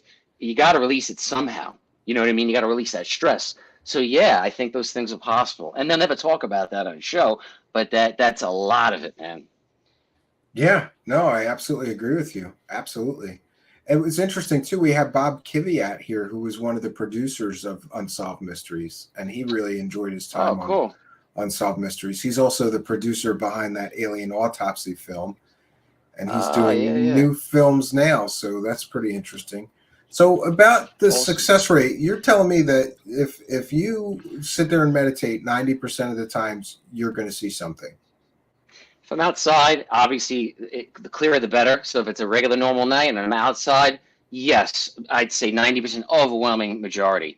We're going to see something. We're going to be able to film something. I hope you're coming back to the United States to visit your family or something soon, because New York's not far from my cabin, and we had Anthony and Ron come, but unfortunately we saw incredible sky that night, but nothing out of the ordinary. We saw satellites and, you know, shooting stars galore, and all the constellations, even, you know, the arm of the Milky Way galaxy. It was so clear, but we didn't see any UFOs. So I want to get you or some other of these summoners and try it up there, because the elevation is so high and it's super clear and super dark there because there's no light pollution, you know? Yeah, I did a CE5 in Lancaster County. That's Is that near you? Yeah. Yeah, No, so I know I've done hours, that. yeah. Whatever, I've done that. It doesn't matter where, man. As long as the person is open, as long as they're not totally cynical, as long as you're open, absolutely. Oh no, yeah, Absolutely. no, I would be totally open to it No as well. problem. Yeah, I'm not going to be, you know, but Yeah, I'm not giving you no $10 problem. for an app, though. Yeah, too bad. Not yet. C6 on the way. Yeah, and that had to be kind of strange. You got to meet Greer and Emery Smith and everything, and that's pretty interesting anyway. And Yeah, and I want to tell you one other cool thing that Greer doesn't talk about ever, too. Like, it's all love and light and peace and happiness. When I met him, something happened with Emery's family. He had to leave. He had an emergency, whatever. Greer's security guard, one of his security guards, came up to me and my partner, who was a police officer, and said, "Hey, can you just help us out if there's an emergency?" I said, "Yeah, of course." Like what do you mean an emergency? You know, if someone, like, something happens, someone gets sick, or if I'm like, "Oh, what?" So the security guard brings us in the back, pulls out a black box, opens it. It's a loaded 9mm handgun. you're like, "Here, take this gun, bro, and shoot any aliens that show up." Dude, I was exactly like, I don't want my prints on that thing. Get that thing away from me. Seriously, I don't want my prints on that. Get away. And my partner's a cop. Like, she don't want her prints on it anyway. So they're trying to show us how to handle. We're like, whoa, hold on. Why would we need this? You know what I mean? I thought it was all peace and love. And they're like, oh, well, you know, once in a while there's factions that monitor us. I'm like, what? So I don't have any intel to that, bro. I tell you, okay? I didn't see, like, nothing like that. There were no men in black running through us and nothing like that. Nothing that I saw. He claims, Dr. Greer claimed that he remote viewed that something almost happened when we were there, but I did not see anything. in 3D consciously. I'm not talking a vision or remote view or regression or any of that fantasy crap. I'm talking So real, you bro. Like, didn't you come to see my anything house, we see a physical. craft. Nah, bro. No. There were no commandos with guns and all that crap. No, man. We were just a couple people chilling in the desert, having a good time, man. That's it. Well, Aaron Flores, he used to be a doctor. He used to be an emergency room doctor. Supposedly, yeah. He's making millions of dollars more than a real doctor would make. So maybe he let his medical license slide because he doesn't need it any longer. And he's making millions of dollars telling the same stories over and over again. I think it's kind of interesting. He's coming out with another documentary now with the Third Phase idiots. That's going to be another retread of things that he's already said. And they just got done doing that a year ago, another retread. So, I don't know. People give him a lot of credit for that disclosure project, but if you look into that, really look into his witnesses, a lot of them were wackadoos like Clifford Stone and a few other people that had superpowers and never proved anything, just telling stories. So I don't think there was that much value or there wasn't much there. His evidence were people telling stories. That's not evidence. That's anecdotes to me. Mm-hmm. I'm with you, man. I appreciated his effort, however, like he wanted to try to force the conversation and this and that, but there's been too many things since then. He ran a $500,000 free energy scam. Nobody knows where that money went. Now he's running a $500,000 crowdfund to make a documentary scam about free energy. So it's like you already collected $500,000 to make a free energy device. Now he wants everybody to give him $500,000 to make a documentary about free energy devices. That will add up to $1 million of free energy, and we still have nothing from him as far as proof or evidence. He was supposed to create a device for the first $500,000. Nobody knows what happened to the money. I think he's very suspicious, him, Yeah, and remember too, right? Like if you're buying an app, you're giving your information. So now all these experiences all over the world are giving their information, buying this thing, and they show a network of people that you could find and do this with. Now you're sharing. So the government, like I'm just saying, if this is a conspiracy, the government knows now everyone that's doing CE5. There's no secret. It's out. It's over. Disclosure's done, bro. They know already. They know. There's no secret. We have told them. So there's nothing to hide. It's all out there in the open, which I'm for. I think it's cool to let it all out there. Let it all out, man. But I am glad I'm not a scientist. I'm glad I don't know anything about that crap he's doing with the free energy. I'm glad I didn't get wrapped up with that. All I know is I met him, and then since then, more importantly, the group near Albany, they're called the Northeast CE5. Northeast CE5. People listening can look them up. It's run by a PhD, Marilyn Gawak. She's a psychiatrist. She's incredible, lovely person. I've known her very well over a decade. Yeah, maybe you could introduce me. I would be willing to drive up and go there one night that they're doing it if she would be. Absolutely, of course. We'd love to have you. I have had dozens of experiences over 10 years with her and James Iandoli from Engaging the Phenomena. He knows me very well. I met him at Greer's expedition for the first time in 2011. Me and James became friends. We met each other there. Don't you think it's a little suspicious that James and other people give Greer a pass on all of his false statements, though? Yes, and I'll remind them. I'll always remind them and send them a DM and say, call them out or say something or make fun. Like, come on, man, let's call it for what it is. Ray Hernandez from Free. Okay, I know you know him. Everyone knows him. He knows that Greer has multiple properties, and he's loaded. He's got $1 million properties, man, just from that, from Treasury, from what he owned. So he's doing fine. He's renting his 10-bedroom home out in Virginia. I'd love to go stay there and bring a camera and record all sorts of stuff. But I'm a low man on the totem pole. I tried reaching out to him and writing to him to thank him. He's a little too busy for me. So what are you going to do? I'm in the wrong line of work, but near my cabin, I just bought some new land, and I think I'm going to start a alien research center out there and charge people $10,000 to beat on drums around a campfire and meditate in the forest on aliens. Now I've got the land, right? Do Yeah, it. and the latest I heard from Greer is that he's starting some retreat center where he's going to charge big bucks to go and do this with him. Or It's open. The Star Retreat Center in Hot Springs, Virginia. It's 10 acres or 100 acres or whatever. This giant 10-bedroom home. He'll be glad to let you stay there for a fee. So yeah, go check it out. I don't think that I would be welcome. Yeah, you know, we did this whole Stephen Greed thing character. So yeah, and I trashed him. I think the tipping point for me really was I was still willing to give him the benefit of the doubt until that last Third Phase of Moon documentary where he said he went on a secret mission with Billy Gibbons from ZZ Top to an underground base and saw alien medical technology. And also that an entire company got murdered in the state of Michigan because they were developing free energy. Whoa. You know, you can call and check. Those are Wow. provably fake statements, and he's been caught lying many times. There's that UFO watchdog site that shows that he's showing things that are moths, claiming they're aliens, and they were contacted through CE5. And I don't know. I you know, it's unfortunate, but this guy is.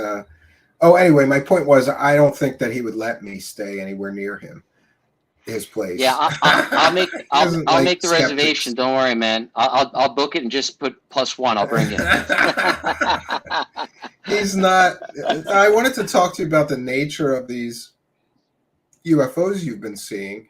So you've seen different ones, but they appear to be most common that you're seeing what can be described as balls of light or plasma balls or something like that, energy balls, who knows. What do you think these are? Do you think they're physical craft? Are they some sort of energy manifestation, or what is it? So my understanding, like if I'm meditating or I'm asking, where are you coming from? What's going on? Or what am I seeing? My understanding is that they are from here, like either in the earth or they are here. And I've been, like I said, what I can pick up is it's for the people who have eyes to see them. So if you meditate or you do CE5, boom, now you could see them. Now you could have a deeper experience. I used to laugh at people when I first did this who said, oh, I'm seeing aliens, I'm seeing orbs all the time. I'm like, yeah, right, there's no way. Well, I could tell you 12 years later, okay, maybe there's something to that. You know, I don't know about them, but me, I've learned a few things along the way.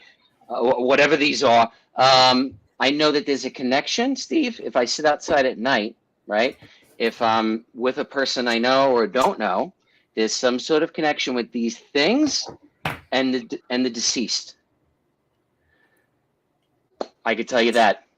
I am on a mission to figure it out. So maybe they're not aliens. Maybe they're dead souls. Maybe. Well, it's interesting, and I'll find you the direct quote. I'll send it to you. But Diana Pasolka wrote a book about purgatory, and it was one of her first books, and she said that in the beginning of time, with the original Bible, they thought UFOs was souls trapped in purgatory. Maybe, I don't know. You know, I haven't been on one. I don't know. Definitely an interesting theory, yeah. And B. Baker is asking, what do you know about the compound Greer is having his followers build? That's the Virginia place. I think we've covered that though. That's his place in Hot Springs, Virginia. That's it. Yeah, I think it's called the Star Retreat Center. You could Google it. He does a video on it, and anyone could book a room there. So hopefully the Men in Black don't go. You know, that'd be a shame. Or if you're a skeptic and you go, you get the crap beat out of you. They take you to the back of the barn, you know, and beat you up. You know, if someone has an abduction or something, then God forbid, that'd be horrific, right? So I hope he's got security or someone protecting you, because it's not all love and light, like the 9mm told me, bro. Yeah, this is an interesting comment from Strange Recon. He says, I'm confused as to why CE5 people get to own UFOs and strange metaphysical esoteric subjects. Aviation or military people don't try to push into groups like CE5 to talk consciousness. I haven't really experienced too many CE5 people. Most of them avoid me because they know I'm a really big critic of Greer. But those are, I think we should separate the people that believe in this sort of phenomenon from the Greerites, right? Yep. Because some people I've talked to at least one person that completely and totally discounts and distances himself from Greer and even the term CE5. He calls it something else, which I don't recall. Strange Recon says Greer tries to own ufology. Well, it's a huge money source for him. So yeah, of course, it's gigantic, bro. So I've talked to some people in the military. I'm waiting to talk to a few more. I know Lou Elizondo won't touch this thing. I won't even get into him. I'm not going to hear to talk about him. Ryan Graves, though. Ryan Graves. I'm sure you heard of him, the pilot, right? So yes. he's got a new podcast. And as far as I know, it was a little limited to, it says ex-pilots. So I reached out to him and said, I'm ex-military. I was in the Coast Guard. I had a sighting. I was a firefighter. You know, I'd love to talk about this or come on your show. And he said he was going to talk to me. So maybe he'll be open to this, someone like that on that side. I'd love to, you know, pick his brain and see what he thinks about this, because they don't want to go there. They don't want to discuss this, man. I hate to get territorial, but you know what the world does not need? Another UFO podcast, and that's what we just did. And also, it just seems to me that the attention placed on him is pretty phenomenal, considering that he did not visually see anything with his own eyes. He saw something on radar, which could have been very easily have been a radar malfunction or FLIR malfunction, or, you know, it could have been a machinery malfunction that he thought he saw. He saw it in instruments. He didn't see it physically. He admits that. So to say he's a UFO witness is a stretch. He saw something on a video screen on his helmet. That's not the same thing as seeing it with your own eyes. He even tried to do a flyby of the thing and saw nothing. So to me, that his experience to me screams of equipment malfunction. That's my personal take on it. But yeah, you know, people are going to think I'm petty because, of course, he launches a podcast or a show and is instantly 10 times more viewers than me. Who knows why? But that's just the way it works. You know, it's like a big popularity contest, I guess, because he was in the military. Maybe I don't know, or he has access. He's having military people. But best of luck to him. But I don't get it. Yeah, I try to stay away from a story because then it changes a little. You know what I mean? And it's like, I didn't say that. Well, just get to the source, bro. Tell me who did it, what did it, right? So the way this works, and I hate this, I do not like when there's a narrative, okay? Because when I got into this, Steve, or however this started, right? Well, obviously things have changed for me over time. Because you have experiences, good, bad, and different. Your life changes, your location changes, you know what I mean? Life changes. But this disclosure, whatever crap is going on, seems scripted, okay? And I'm not with that. I'm not with whatever that crap is. However, some people have an audience listening to them, okay? And they just get it. And people will listen to anything that comes out of their mouth. And that's like the word of God. That's not from what I'm saying. I'm talking, not me, I'm a little guy, I'm nothing. But people like that, they'll just go, oh, wow, F-18 pilot, this got to be true. Missing what you just said. He didn't even see it. That's key thing, man. Yeah. So we need but now he's making he's making an entire career out of UFOs, and he's never seen one. That doesn't make any sense to me. And the fact that that's even possible for him to make a full-time living talking about UFOs when he's never seen one or experienced one, or, you know, it speaks a lot about the hunger for this information, that people are just willing to forget that part. Let's just forget about the part where he didn't see anything with his own two eyes. He saw it on a FLIR in his instruments. That's good enough for me. I don't think it's good enough, but you know. Right. Same thing with other people or other experiences or whatever. Like, these stories sound great. Wow, they sound like a Disney movie. But, you know, I need to go see that shit, bro. So unless you could have a reptilian appear here, I'm not going to believe that. You know, that's me. Like, great, but I don't want to hear it, bro. Well, like, see, there's your wackadoo. Even you have a wackadoo meter there, Andrew. You got a wackadoo meter, and it goes off when people start talking about reptilian aliens and stuff, right? I just, come on, man. Like, you're going to be able to talk to somebody, like, dude, I'd be laughed at. If I brought that up at the firehouse kitchen table, dude, forget it, dude. I'd be sleeping on the roof. They wouldn't let me in, you know what I mean? Come on, man. I was a firefighter. I told this to explain this to grown men in a firehouse kitchen. You can't talk about reptilians, dude. That shit is out. They might break your chops about it, but you got to go slowly. But when they come to your home, like they did with me, and they saw this, now these guys are still working. They're still on the job. So people say, oh, where are the witnesses? Have them come forward. No, dude, I don't want to jeopardize anyone's stuff. If they want to come forward, they know who they are. But I don't want their chops being broken. But they've come to my home. Their spouses, their cousins, their relatives, they've seen this stuff with me. I've done this all over the world. No reptiles have appeared, and I don't want to see any. Yeah, that's why I wish you were still local. Okay. Because I would chain you up at the cabin and not let you leave until I saw these UFOs. Like, come on, That's keep right, meditating, man. son bitch. Keep meditating, you son of a bitch. Right? You know what is interesting, Steve, is as this stuff happens and you share this stuff, right? My mom didn't say anything to me. Maybe when I first started talking about this stuff a couple of years ago, my mom, I found out maybe, I don't know, a year or two ago, my mom tells me, oh yeah, I saw one of those when I was a teenager. I go, what?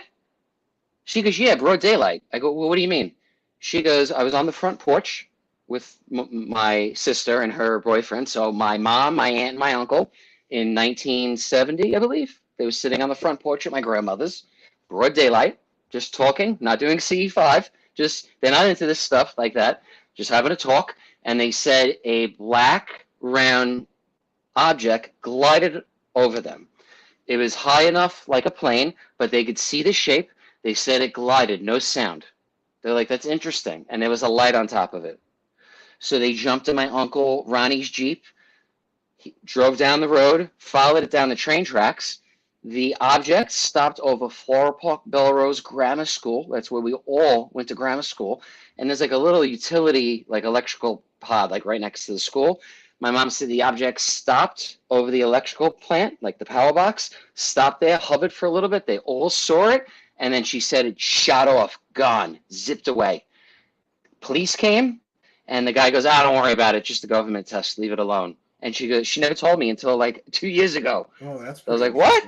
Yeah. So yeah, she never said anything, bro, through me, all this, nothing. And I'm like, you saw what?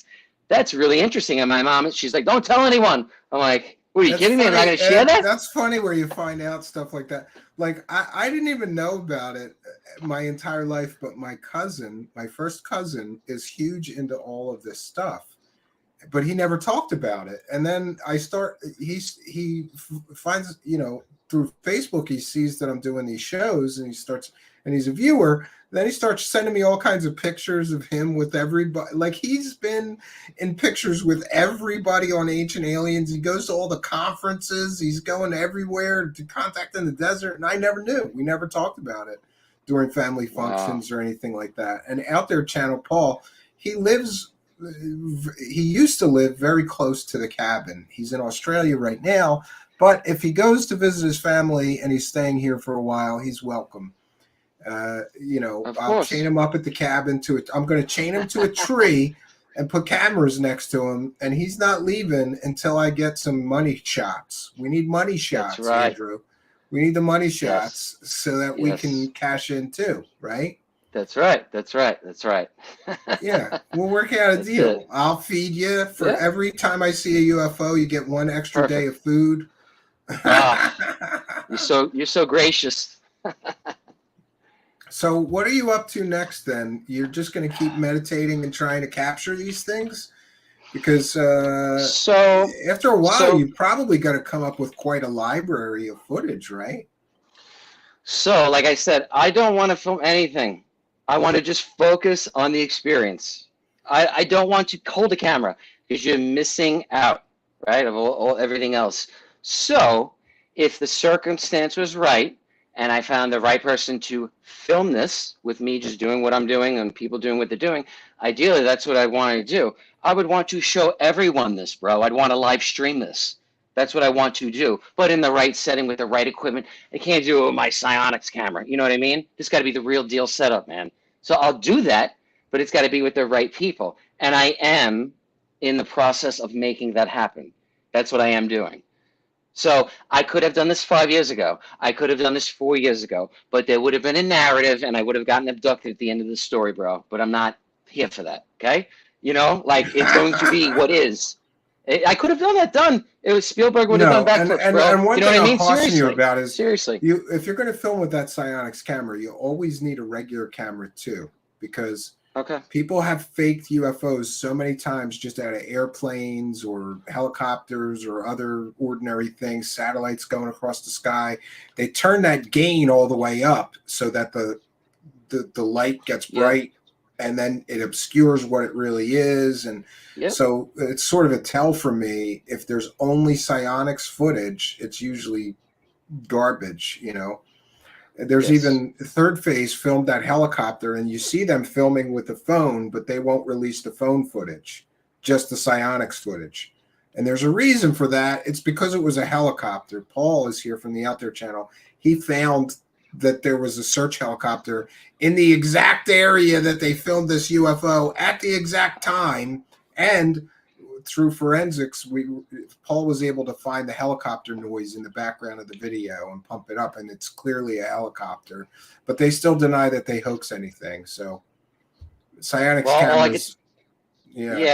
I'm sure you've noticed that none of my footage has been on that channel. So I stay away from certain things if I get a weird feeling. You know, I don't want to be involved with that, bro. Third Phase of fake. They put up so much fake stuff. They would love your footage because it's hard to just debunk it very easily. You know. Yeah, so. and that's the thing. And I've met people from all. I've met some real interesting people along this journey, man. People, government, non-government, say they're government. They're full of everything. People that are government can't give you a straight. Like, it's just bizarre, dude. It's just to just be yourself, do your thing, be a good husband, be a good parent. Yeah. You know, like anything I feel, you should see someday. Jesus. I'm going to write a book and I'm just going to. The whole book is just going to be the emails, the craziest emails that people send me because. You get the person that sends you like a 12-page email about the government tracking them, and you know how there's like a tracking device embedded in their tooth, and you know, like it gets pretty wacky. Most people are harmless, but geez, it's concerning. Some people, you know, I'm sure there's a lot of wackadoos in this thing, you know, and yeah, I've met some pretty interesting people too. You meet some interesting folks. This, and I want to be clear, some people saw the first interview, some didn't. I was a fireman filming stuff, trying to get answers, reaching out to people, right? Networking on social media. Who's seen this stuff too? All right, I finally have something on camera after all these years. At first, I'm like, I don't want any footage. I don't even want to waste my time, bro, fighting over a 35 millimeter shot. You know what I mean? Like, come on. That would have been garbage. So I just filmed nothing. I just sat there. I'm like, this is incredible. And finally with cell phones, I'm like, all right, well, let me give it a shot. I did it. Then I'm trading it with people. And then I get a call, I get a DM from the New York Post. We're dropping an article about you tomorrow. Can you give a comment? I was like, what? Wait, who? I didn't know the writer. I'm a fireman. It's 4th of July weekend. Oh, no. I'm like, what? Yeah. Yeah, bro. So I checked this girl out who's writing the article to see articles she's done. And all of the previous articles she did were hit pieces on firemen and cops. So, of course, I'm like, oh, my God. You're thinking she was gonna attack Well, of course. You? How could I not? A pretty positive. Yeah. It was a pretty positive thing, wasn't it? Yes, and it was because I called her out. Called her out, and then I contacted the fire department. I said, I told them what happened. They said, we'll handle this. They called the Post and said, what are you running in the article? And they go, well, we're not going to show you. And they said, the guy's not doing anything wrong. He's not hurting anyone. Why are you doing this? And they're like, well, the public has a right to know. He works for the city of New York. And they said, yeah, but he doesn't want the article run. He's not interested. Leave it alone. And they go, no, we could do this anyway. 3 weeks later. So I'm just saying, probably in the 3 weeks, they might have edited it a little. I don't know, maybe. And then they ran it anyway. Right? Come on. Of course they edited it. Because I found out how this person knew me, and it wasn't good. So I was like, oh, man. And I would look at the article she did. You know, it was through like an X and whatever nonsense. I'm like, oh, my God, they're going to write something bad. You know, whatever BS. I'm like, oh, my God, who is this person? I don't even know them. And I'm seeing the articles they wrote about firemen and cops. I'm like, this isn't right, man. You write articles about nonsense, and then when a fireman dies, you don't even acknowledge it. That's messed up, man. I'm sacrificing my life because I want to.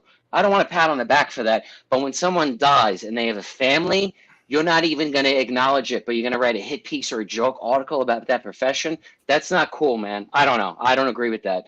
When the bell rings, when 911's called, I'm going to your house. I'm not asking, oh, what race are they? What background are they? Male, female, this, that. Dude, I'm there in a heartbeat to help you. It's Yeah, fun. yeah. We And you're all going are. into a burning building no matter what's Please. going on. So I don't care who's in there, bro, crack house or not. I'm in there to help.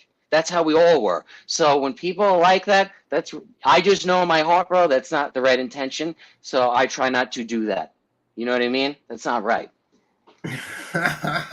well, I Crazy. appreciate you coming here and giving an update, and I'd appreciate that raw footage that we talked about, especially of that one TikTok video. I'd like to see that in more detail, and maybe I could get Paul from the Out There channel or a few others to try to help me do an analysis and see what we think of the, the better version of the footage. This TikTok scaled down, I hate that kind of stuff. It's harder to tell what it actually is when it's trunciated through those kind of platforms, right? I 100% agree. That's why the Raw Originals went to who they went through. They did what they did, and I have no problem sharing that as long as they're going to do the right thing. No problem, man. My stuff's out there. Anyone who's ever reached me to analyze it, no problem, man. As long as you're doing the right thing, no problem. Sure, Just sure. be fair. No, I That's it. appreciate your open-mindedness. And yeah, like you and I are okay. Like we can talk like men, and you're not going to be upset if I find that this one's birds No, or this one's this or this one's that. no. You're not going to. I'm not, dude, I'm not God. I'm not perfect. We're humans. We make mistakes along the way. You're going to misidentify shit. That's part of this journey. Okay. We're on this journey. But when you take a ton of videos over time and they come together and people analyze them and you've eliminated those possibilities, all right, well, let's keep going. I'm not done with this discussion. Let's keep moving it further with the and see what is this. Let's keep getting it analyzed. Let's have multiple people look at it, not just shut the No, door. yeah, Oh my I agree God, with you. that's it. No, man, let's keep going. So I'm all for that, man. No, I absolutely agree with you. All right, well, I want to thank you for coming back and giving us an update, and hopefully you'll be able to share some of this better footage, and we'll see if we can't do a piece on that as well. After we Absolutely, man. I'd love tear to. it apart. No problem. All right, well, thank you, Andrew. I appreciate your time. You have a good evening. Thanks for having me, man. All the best to you and your All audience, right. man. Thanks Yeah. for everyone listening. And thank you for being honest, because there's so much nonsense out there and people are so afraid to say the truth, man. All I have is my experience. I'm sharing to you what I've experienced. And that's that, man. That's all I know, bro. No, And when I you have, appreciate that. That's why I have. That's and why I I know, had you and so many other people. I just say no to. I wouldn't even talk to a lot of people. That and I you're get a not lot of, trying to make. You're not selling anything. There's nothing. You're not trying to hawk something. So when people, your bro, motives become a lot clearer when there's no money involved or changing hands. It's I just have had a a few, I've genuine had a mystery few, to you. right. I've had a few offers over the years, let's just say, to go on certain things. I've declined most of them, because I just don't want to be associated with that crap. You know what I mean? This thing is a mess, ufology. We know that, okay? So I'm trying to be as careful as I can with who I share my story to. You know what I mean? Because you got to respect. I'm telling you the truth. I respect that you're going to listen and be fair. Let's be fair about this, man. I'm not saying believe all of it. Go out on your own and try it. And then let's get together and let's share what we experienced. If you go out 10 times, nothing happens, all right, man, try a different spot. Go to a different area. I know people that have had months of no contact. Just keep trying, man. I don't know when it'll happen. Maybe it won't for a while. I don't know. I'm not God. All I know is what I've experienced, man. But don't give up with whatever you're doing. Whatever it is, man, just keep going. Okay. Well, thanks, Andrew. Good words. Thank you, man. Yep. You have a good evening. Good night. All right, friends. Well, there we have an update, and controversial figure for sure. Yeah. Listen, and I get it. A lot of people, say things like, well, grainy footage, light in the sky, adds no value. I don't know. I just liked Andrew. I thought he was genuine in his sort of search for whatever the truth is behind the phenomenon and multiple phenomenon that he's experiencing, and the fact that he's not selling something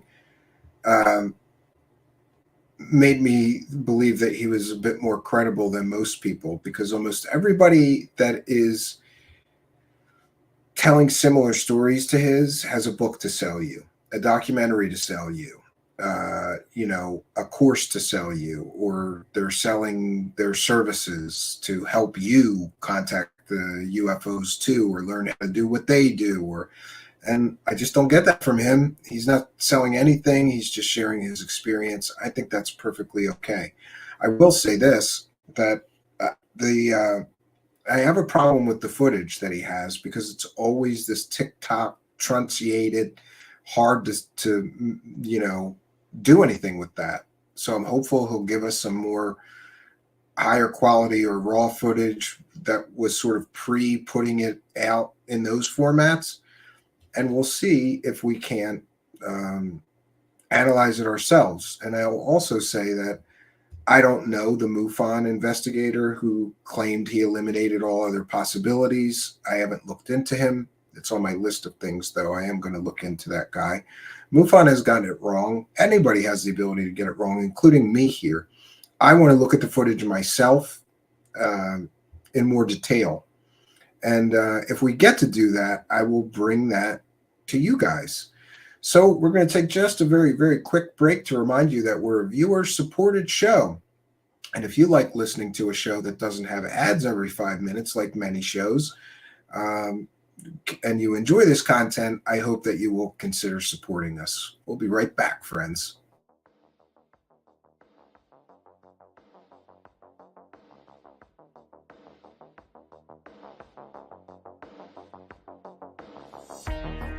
Truthseekers is a viewer-supported show. Wonderful people like you who enjoy this show send pledges in the form of super chats, super stickers, super thanks, PayPal, or Cash App. Instructions for how to help are in the description. You can also join our Patreon, and for as little as $1 a month you can get extra content. Patreon supporters get a backstage pass, early access to all our production videos before they are distributed publicly, Stephen Campion's music, private writings, a monthly show journal, and more. You can also become a YouTube channel member for $5 a month. A YouTube membership includes all of the Patreon benefits, plus a special members badge, priority reply to video comments, and the live chat, plus a monthly members only video. We thank you all, kind and generous benefactors, for supporting Truthseekers. Thank you for your generosity and support.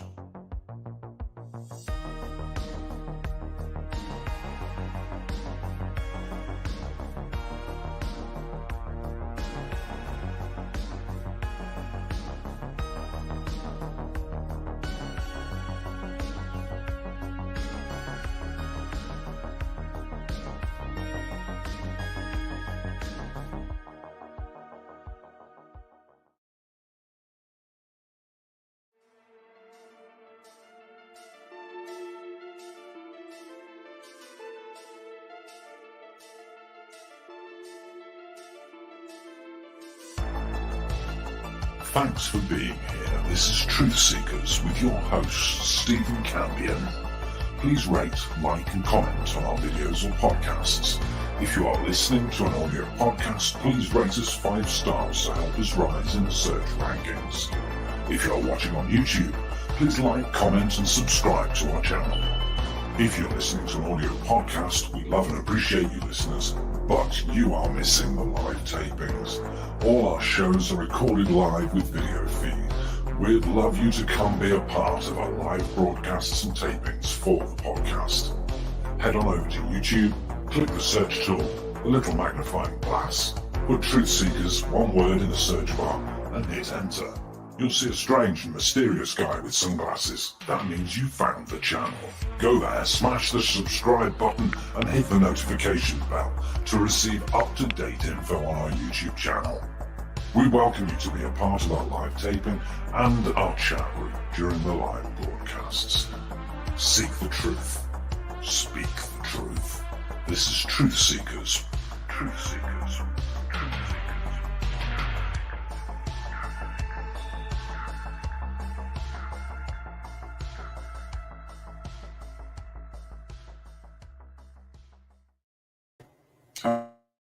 right, friends, and we are back. So I'll take some comments and questions from the live chat.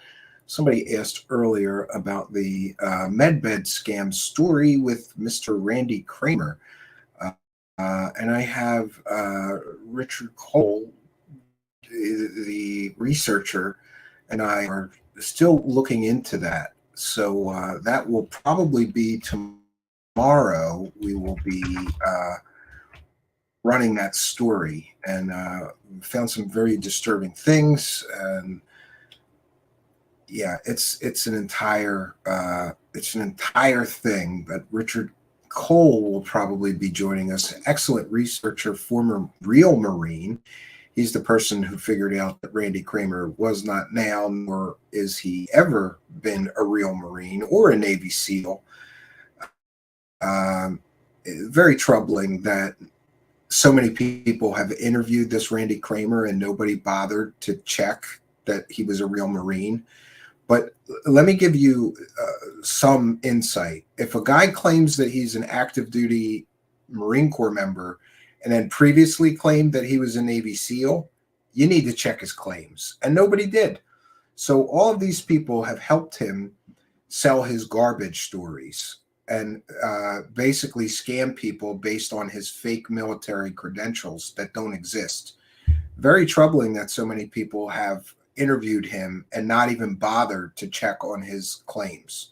Do you know why? Because that wouldn't help them sell the story and make money from that clown, stolen valor, Marine, Navy SEAL fraud, selling fake stories about battles on Mars and a secret space program. Walter Bosley channel is here. Welcome, Mr. Walter Bosley. I saw that piece you did with Joseph P. Farrell. Someday I'm going to email Mr. Joseph P. Farrell again. He was almost a guest here several times and never made it. But that piece you did with him recently was very good. I encourage everybody to check it out. Very good work. And the two of you together, good team. I'd like to see, he should be your new co-host. That's what I think, Walter Bosley channel, right? So comments or questions for me, please put them in all capital letters. Kramer is an idiot clown. Clown school. Yeah, absolutely. And B. Baker giving Walter Bosley a plug. We'll always give him a plug. He sells excellent books. Well, they're not all excellent, B. Baker. Some of them are excellent. No. I just like to bust Mr. Bosley's balls. And the Out There channel says it's not all about money. Some love attention and a cult following, but that leads to money in the end too. Yes, and Paul, I'm not sure if he's going to give me the raw footage that we're looking for, but if he does, I want to give it to you and have you analyze it. I'm going to analyze it separately from you. Let's not talk about the footage until we're both finished analyzing it, but then come here and we'll both talk about what we did to analyze the footage, what we think it is, what are, what conclusions we drew from the footage. Yeah, and somebody mentioned earlier that box over there. There's a box over here. That's an art box. Yes, I began painting again, and I'm concerned with things like paint thinner and other things, so I'm keeping that stuff in here away from my children, kids, they'll drink anything. Like, ooh, blue liquid, let's drink it. I got to be very careful with kids, right? Strange Recon Radio is here. By the way, Strange Recon, I heard somebody got fired from that network you're on, right? Or their contract wasn't renewed. Maybe he should stop hosting so many scammers and embarrassing himself and them. I remember before our most dangerous missions, we would gather the men together and say, be Randy, be great. That's right. That's right. Yeah. Strange Recon. This guy, Randy Kramer, claimed that he was a Navy SEAL and an active duty Marine Corps member who had the full blessing of the Marine Corps to tell everybody the truth about the secret space program. And isn't it interesting that it's not a felony? It's not a crime to pretend that you're a service member. It is a crime, however, to lie and take money from people based on your so-called military career that doesn't exist. And we're getting on the record statements from the local authorities, because he's right now selling people courses in how you too can have superpowers for $99 a month. And in those courses, he's claiming that he can teach you that because he learned psionics in the Marine Corps. He was a psychic soldier as well as a super soldier, Strange Recon, right? Strange Recon Network. I haven't been on that network, Steve, since before we spoke. Yeah, I don't know. I thought you were still on there. I thought you were still on that, so I wasn't aware. Yes, Spooky, and I'm going to need I was just going to message you after the show. I thought about it 2 seconds. I'm telling you, I just thought to myself, I have to email Spooky a request for a thumbnail. And Spooky appeared. That's the way it works. You think of Spooky and Spooky appears in the live chat. We're going to need a thumbnail that says Jimmy Church platforms a man who, wait, I'll come up with the byline, but we're going to need a thumbnail. I'm covering that. Jimmy Church gets caught again hosting a 100% proven scammer, a man who claimed he died 4 times. And every time that he needed money, he died again and wrote another book about his new experiences. That's right, 4, he might be up to 5 times, and he was supposed to die.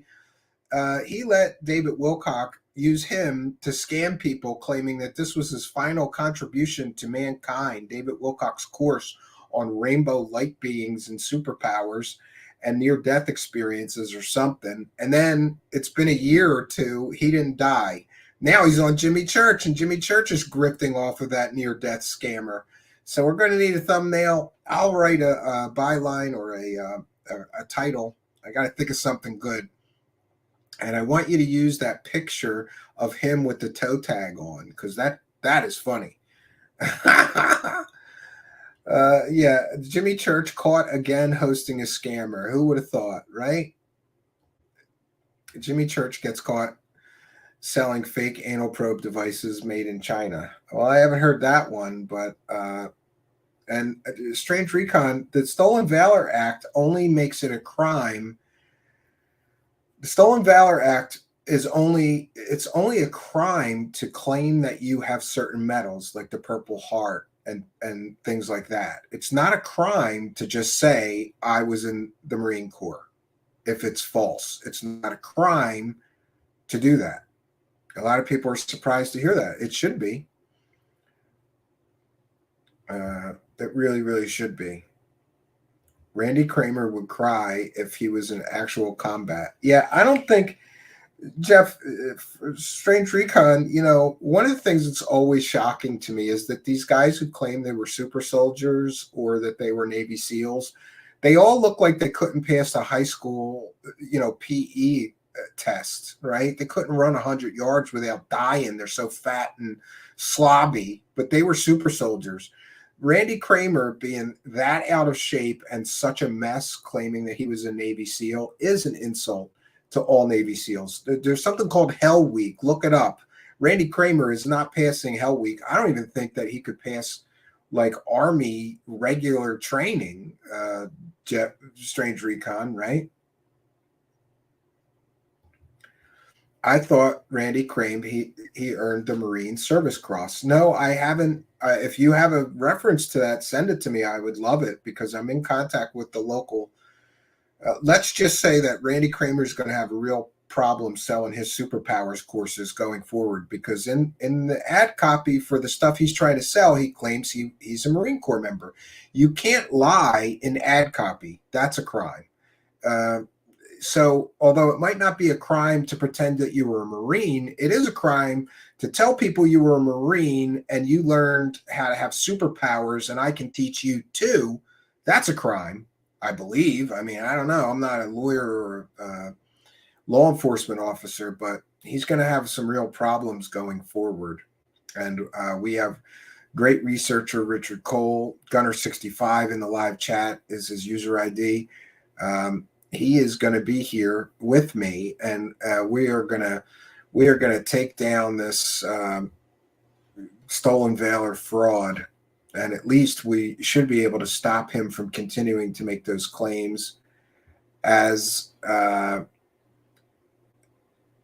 he's scamming people. If he wants to scam people for superpowers, great, but don't say you're an active duty Marine Corps member while you're scamming people to teach them how to have superpowers, right? At least we can pull that away from him. And I was going to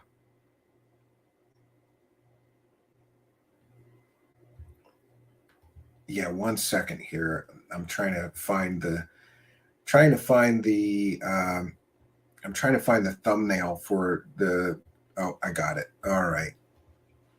Let me share my screen here. We've got it. Yes. So this will be the show, and I will announce when this is as soon as I know. Another medbed scam, Randy Kramer, the stolen valor swindler.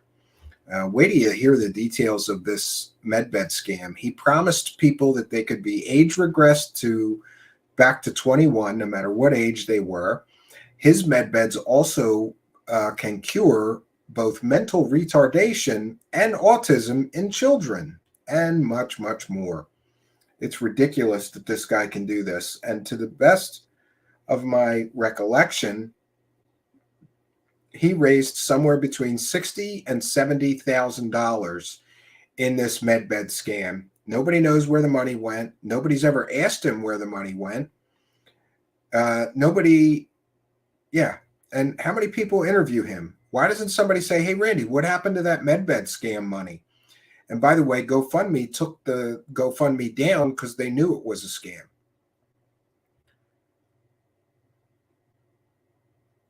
Yeah, Out There Channel, he makes all kinds of excuses. You can see our video where he melts down when he was forced to answer that. And by the way, this Ryan from the Experiencer Support Network chiming in, claiming that, he was helping us to expose Randy. He kept on hosting that guy. So he and I have to have a talk about that. I think that Ryan from this Experiencer Support Association or network or whatever it's called, got the name wrong. He was trying to profit from Randy and, get great views. But Randy, nobody cares about Randy. So he doesn't have a big audience anymore. He's not getting huge numbers. Nobody cares about fake Space Marine Randy Kramer because he's a fraud. Kramer doesn't have the mental acuity or the personality of a team player it takes to complete a Buds class. He's all about himself and nobody else. Yes, I absolutely would agree with you. The money went up his nose, somebody is suggesting. Well, we don't know that for a fact. Let's say allegedly the money went up his nose, right? The only cross he earned was the right cross, right? Yeah, he has a bad temper. He would not survive Hell Week. Yeah, look, he freaks out and starts cursing and screaming and threatening to beat people up when somebody asks him to see his military credentials. Kramer's a loser. I absolutely agree. Yeah. No, it's not even a crime to say you've been in combat. It's only a crime to say that you won certain distinguished medals. Otherwise, it is not a crime.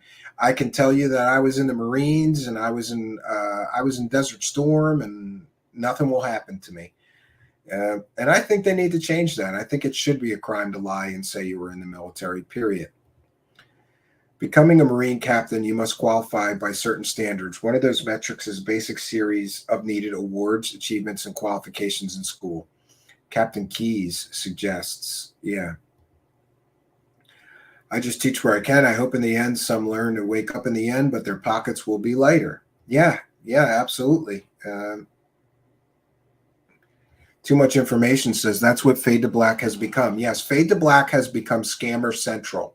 And tonight he's interviewing another scammer. And by the way, what about Christina Gomez? Is she ever going to have to talk about how her co-host hosts scammers constantly? easily proven scammers, like that fake Dr. Reed with the alien in his freezer that turns out he's not a real doctor, and him and his friend that worked at a gas station near him cooked that whole story up, right? The guy who was meeting with the Pope but never met with the Pope and has those terrible videos and terrible laughable photoshopped images of him with the Pope. We found the image that he photoshopped himself with the Pope in, by the way.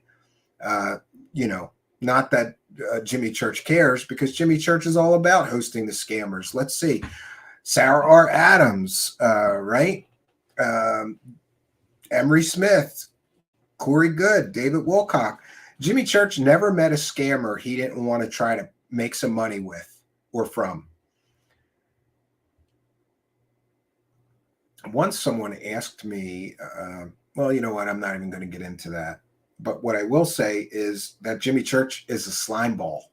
That's my opinion, and I'm entitled to it. Jimmy Church, you are a slime ball who hosts scammers. That's what you do. You lie to your audience. Every day, Jimmy Church lies to his, well, maybe not every day. So once in a while, he has a real credible guest. But real good and credible guests are too few. They're too rare. So Jimmy Church fills up his calendar with scammers and liars who lie to his audience, and Jimmy Church knows. He's got to know that those people are lying to his audience. So essentially, if you listen to Jimmy Church, what you were saying is, yeah, Jimmy, bring on those guests that you know are lying to us, and let's listen to them lie to us. Anybody could look up this Daniel Brinkley and figure out that he's a near-death scammer. There's so many inconsistencies with his stories that are easily proven fake, right? It's amazing. Yeah. What's an RV fund? Oh, she's got an RV fund now? That's great. Everybody should buy a scammy show host an RV. They should all scammy show hosts should have their audience buy them an RV. Jimmy Church, 200% is a slimeball fraud promoter scamming people for views and money. Yeah. And I love how he hosts Ask Me Anything, but all the questions are carefully manicured and curated, right? You can't really ask him anything. You can ask him only what he will accept you asking him. We host real Ask Me Anythings, and we do not censor anyone. And we don't have an echo chamber here. We don't block people. We don't delete comments in the YouTube comments. We don't do that here. We have real freedom of speech. Imagine that. It's a bad cult. It's a bad cult over there. Yes, Reed was proven a hoax 20 years ago, but Jimmy Church just hosted him a few months ago. We covered that. He loves hosting frauds, and he loves hosting scammy scammers. He loves it because he makes money for it, right? Eric, I don't know this. Somebody is saying that Gomez is asking for RV money because she's not making enough money. By the way, she's making really great money with, getting in with the scam crowd. So she doesn't need any more. But that's the way the world works. Sarah R. Adams got herself a Jag. Yeah, and it must be great being able to buy a Jaguar while you're lying to people, telling them that you have superpowers and can open stargates. The alien in the freezer was real. Amy WC, of course, is being sarcastic. Heard it live, right? Yeah, heard it live. UFO John Doe, I think after a while you'd get tired of pushing fake fraudulent stories. Jimmy Church is a sad, sad man. Yes, he definitely is a sad, sad man. And he's never going to change. He's going to get worse and worse and worse as time goes on. As bad as he is right now, UFO John Doe, he's going to get worse, right? He's going to get worse and more blatant. But thank you for helping us to praise the cash, UFO John Doe. Praise the cash, praise the cash, praise the cash. Thank you for your kindness, generosity, and continued support of the show. Longtime show supporter, UFO John Doe, holding down the super chats tonight. Well, you and Spooky. Oh, Yes, please send it to me. Please send that to me on Twitter or Facebook or wherever you want to send it. Or you can always email. Anybody that needs to email, I always tell you, you can email at truthseekershow@gmail.com. Just be careful with that. Oh, you know what? Every time I do this, I go, oh, I got to fix that. There's a comma, not a period, between Gmail and the com. Let me fix that. This is my email address. You got to be careful with it because a lot of people add an extra S and they make it Truthseekers Show, but it's Truth Seeker, one Truth Seeker, and then the word show, all one word at gmail.com. Oh, I'd love to see that. Now she's begging for money for a free RV. Must be nice to get a free RV, right? From stupid people. I don't even want to talk about it. Just the fact that she got where she is because she was willing to team up with Slimeball Jimmy Church tells you everything you need to know about that girl. And I'm sorry, maybe she did that at first because she was naive and didn't know Jimmy Church hosts scammers and liars and fraudsters constantly. But at some point, she should know. She should know better. I always wondered, too, if her parents who were paying for her college know that she's working with a slimeball like Jimmy Church who hosts scammers running literal GoFundMe and PayPal scams on his show, right? Pushing proven liars, pushing people that are scamming people, lying to people, stealing money from people for garbage courses. And that's the father in me, right? She needs to sit down with her father and reevaluate her life and the decisions that she's making. Or is it just success at any cost? As long as I make money, who cares if I'm working with the biggest, slimiest UFO slimeball show host in the world, right? And of course, all of her numbers are artificially inflated because she's willing to work with that slime ball. There's no way her numbers should be that high. They're that high because she sold her soul to literally the slimy, greasy devil, Jimmy Church. But it is what it is, you know? And that's what I'm supposed to compete with. People that are just willing to get ahead by working with slime ball, dirt balls like Jimmy Church who keep on hosting scammers, right? And when is she going to answer for that, right? She's just going to take, that's the way this works.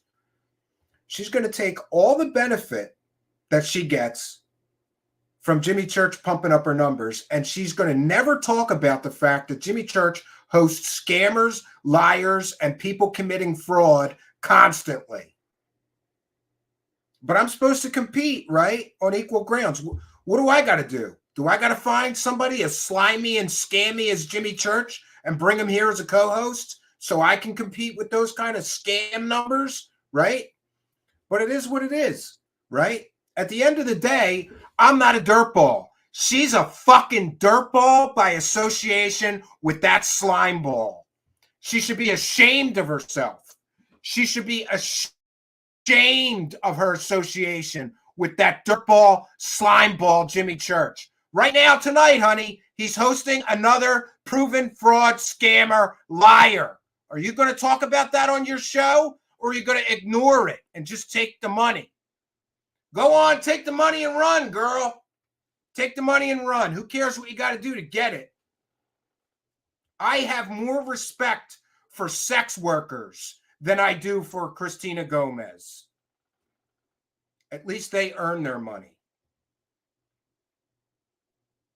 Yes, the alien in the freezer was on Art Bell back in the day.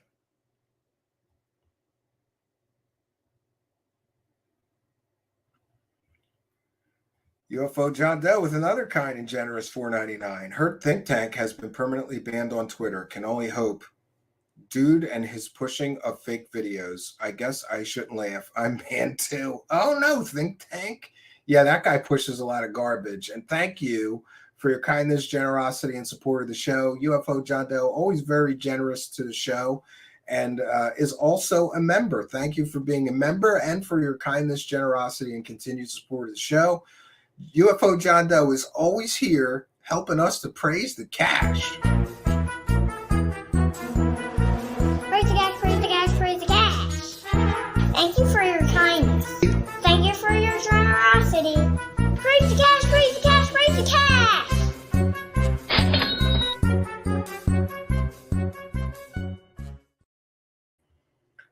Thank you, UFO John Doe. Archaic revival, so many suckers to take advantage of so little time. Yeah. Tonight's show, Fade Black crashed and burned. Video issues, and Daniel said he would come back tomorrow because they need to sell Conscious Life Expo. Oh, that's awesome.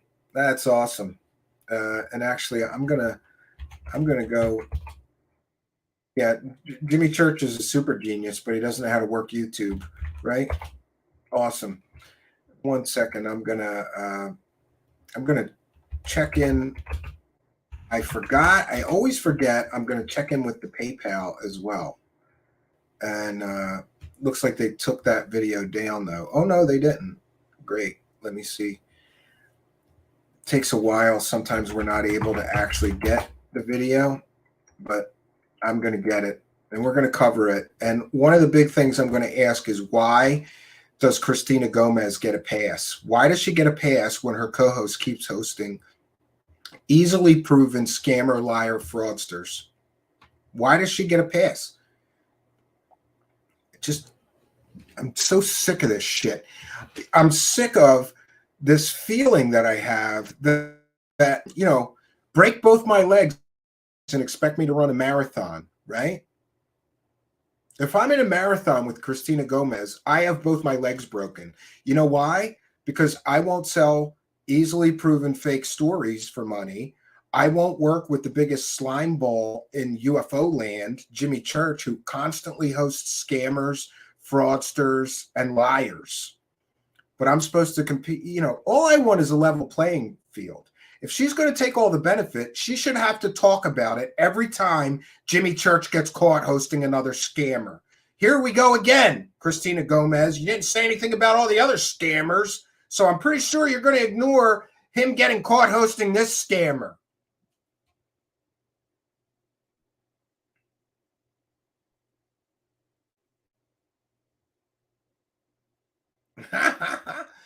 Deb from SAC, well, you're most welcome here. Thank you for becoming a member. Deb from SAC is the nicest person. I don't know why, but she says, I'm blocked by Church and Gomez. You must have said something they didn't like. They're intellectual weaklings and cowards. And their whole live chat is Censorville. You can't say anything. You can't ask questions, right? You can't ask questions to the guests that they don't like. They'll ban you. You can't do any of that, or they'll ban you. It's amazing. Yeah, and I am right now getting that show because, great, let them do it again. We'll do the first one, and it's only an hour, so I don't have to sit through 2 hours of Jimmy Church helping a scammer sell books, right? That's Jimmy Church's function in life, to help scammers sell their shit. That's what he's here for. And he gets to, get a little bit of money too. It's, and I got to tell you all of it.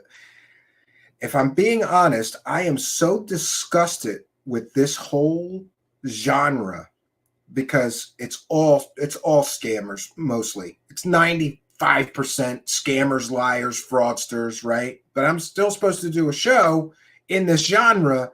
And of course, we have an aversion to scammers, liars, and fraudsters. So that makes booking anybody here pretty difficult. And I'm supposed to compete with people that are literally willing to do anything to make money. Sell your soul, lie to your audience.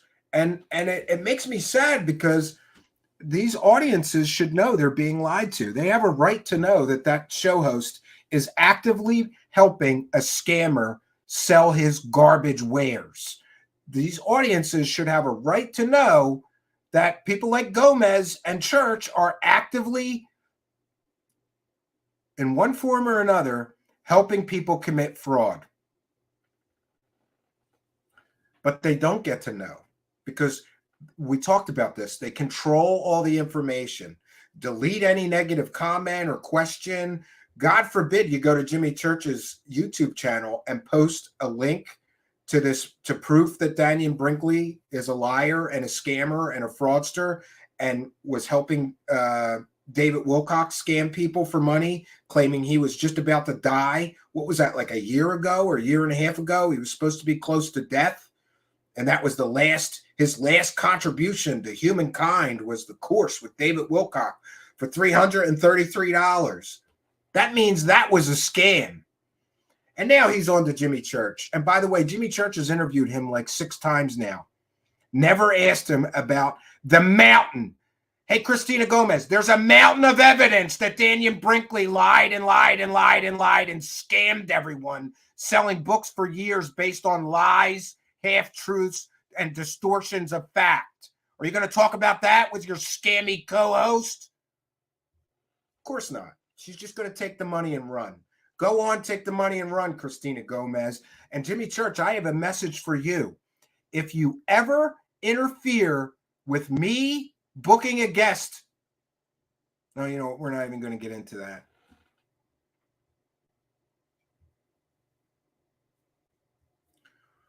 What did you say to certain guests, potential guests of mine, Jimmy?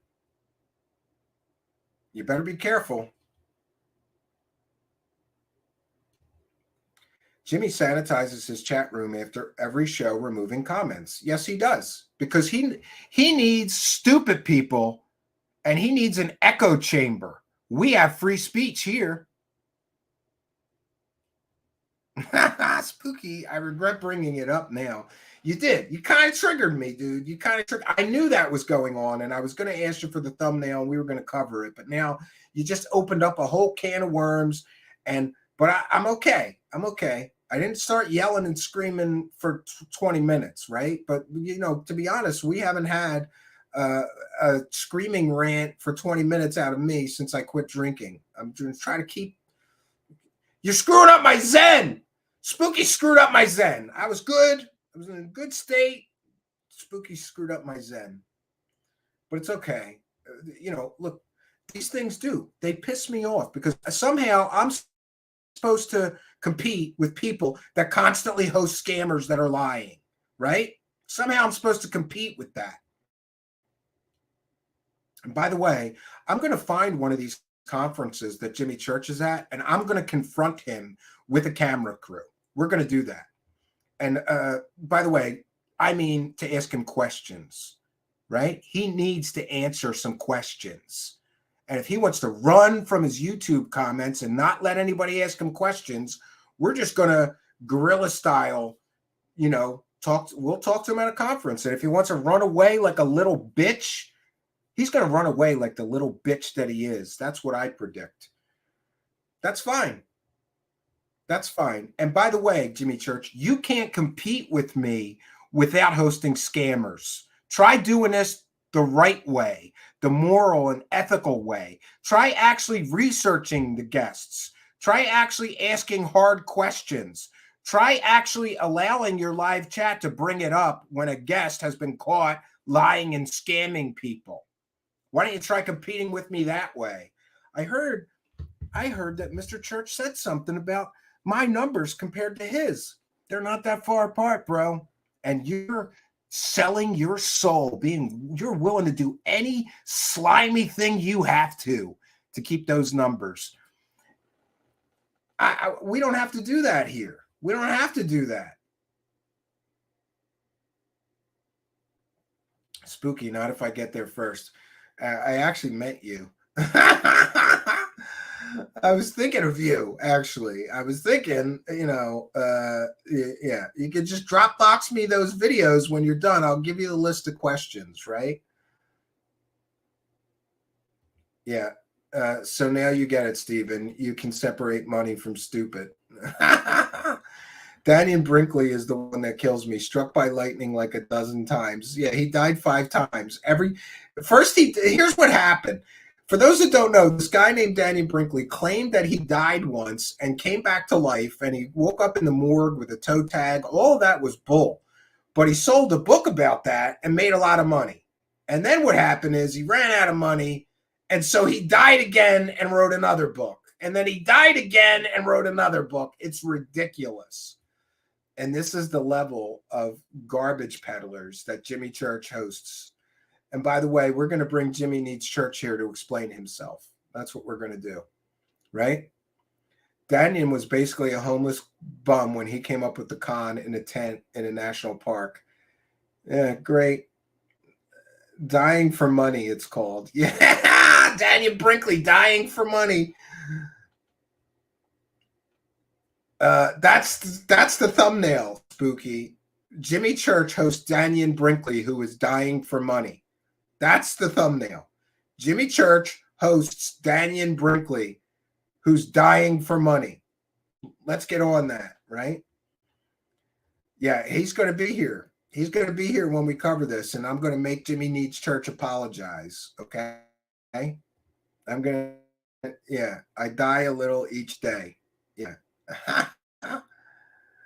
Spooky, thanks for doing my job. Well, I'm just writing you normally want the title from me. That's a great title. Daniel Brinkley is dying for money. Yo, what kind of a scammer do you have to be to go, I'll just pretend I died so I can scam people out of money? That is great. That is crazy. Absolutely, absolutely crazy. But we're coming up on 2.5 hours. We're gonna bust on out of here. Oh, Spooky's thanking the chat. Yeah, there you go. I thought you were being sarcastic, right? Spooky's like my wife. I never know when I always think Spooky's being sarcastic, even when Spooky is being not sarcastic. So listen, I am so disgusted with people like Christina Gomez and Jimmy Church making 10 times the money we make by just lying to people, right? But then I think about it, they're dirtballs, they're slime balls, and they know it. They know it in their hearts and souls that they're slimy dirtballs for doing what they do. Every day they have to lie to their audience. Every day they have to pretend to their audience that these people that they're talking to are credible when they know they're scammer slime balls. It's great. It's great. Yeah, and we're going to get into other topics and subjects here, or I'm going to just lose my goddamn mind. I can't. I'm going to lose my goddamn mind, right? I'm supposed to compete with Slimeball Jimmy Church, who's hosting a guy who faked that he died 4 times.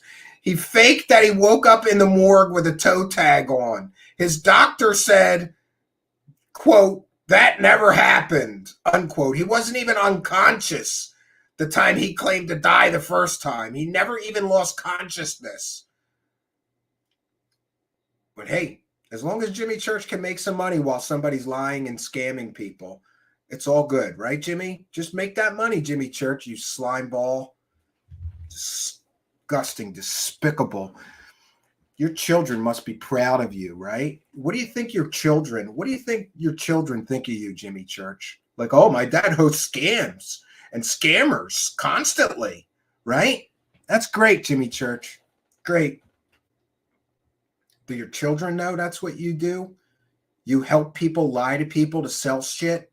Do your children know that? Do your parents know that? Must be real proud, right? I wonder what people related to him. What does your dad do for a living? Well, he helps people that lie like hell to people to sell things. Great. Wow, you must be real proud. It's great. Yeah, everyone knows Christina got her audience off of church, but she goes on about how good she is with the algorithms. Yeah, and by the way, Christina, you lied to everyone. Do you know I did SEO for a living? And I can tell you that you're lying to everyone when you say that you got your audience because of how good you are with the algorithms. You're lying to everyone. I can show that you're lying to everyone. You didn't get your audience from good SEO or knowing about the algorithms. You got your audience from sucking up to Jimmy Church. You got your audience from being willing to work with the UFO world's biggest show host slime ball. And keep your mouth shut about it all. You got to keep your mouth shut about all of this. How about Jimmy Church working for J3 Films, who was promoting a kiddie porn collector, Christina Gomez? Hey, Christina Gomez, how about Jimmy Church working for KGRA, who was employing a child rapist? You got to keep your mouth shut about that, too. You got to keep your mouth shut about, let's see, the Emery Smith PayPal donation scam. You've got to keep your mouth shut about the David Wilcock, Pete Peterson GoFundMe scam. You got to keep your mouth shut about all of Jimmy Church's slimy, scammy dealings in order to get where you're at. Congratulations, honey. You should be goddamn ashamed of you. If you were my daughter, I would cut you off in a minute. I would stop paying for your college, your car payments, all of that, and make you go to church and ask Jesus to forgive you for helping. You're part of the problem. You're helping Slimeball Jimmy Church help scammers scam people. Congratulations, honey. You should be real proud of yourself. Yeah, keep your mouth shut, Gomez. That's what she's got to do. She's got to keep her mouth shut about all of this, right? About all of this.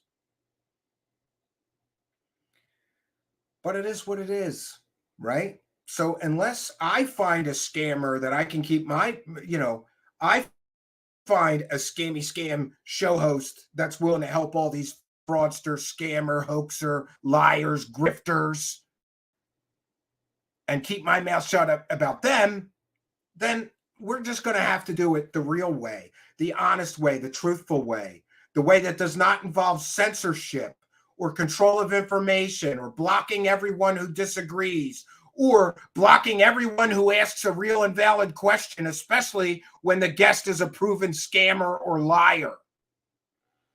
But it is what it is. I learned when I quit drinking that some things I just have to accept because I can't control.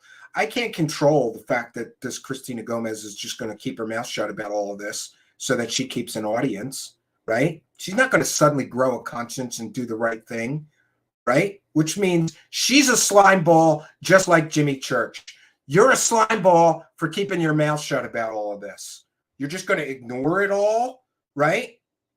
And nobody's allowed to bring it up in either of their live chats because they get blocked or banned or their comments deleted. So keep this information delusion bubble going.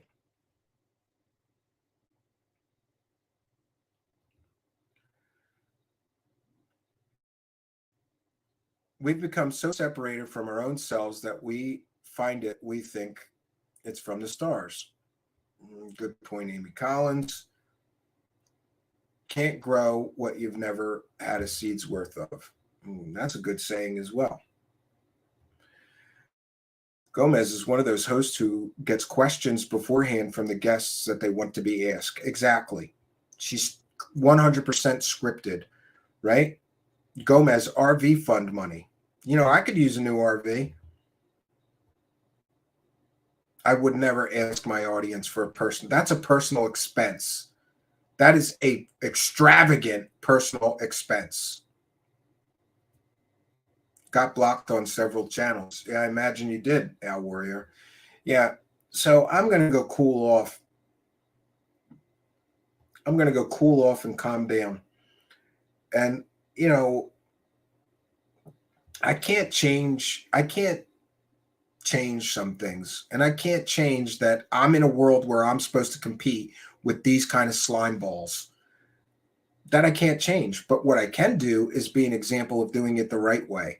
The problem is that we have to pay the there's a tax involved here for not being a dirtball, slime ball, willing to host scammer, liar, fraudster, grifters like Jimmy Church does constantly. There's a tax involved. And I'm just for the benefit of anybody thinking about starting a show or whatever, unless you're willing to do everything they're willing to do, you have to pay a tax. And you'll make 1/10 of the money the people that are willing to do all those slimy things are making, if you're not willing to do those things. And I'm not going to do that stuff. I'm just not going to do it. At the end of the day, I have to answer to a few people, my family for one, and God. And I don't want to have to answer for doing the kind of slimy, scummy shit that these people are doing. There's no excuse for it. There's no excuse for doing that. There's no excuse for what these people do to make money. It's disgusting. It's despicable.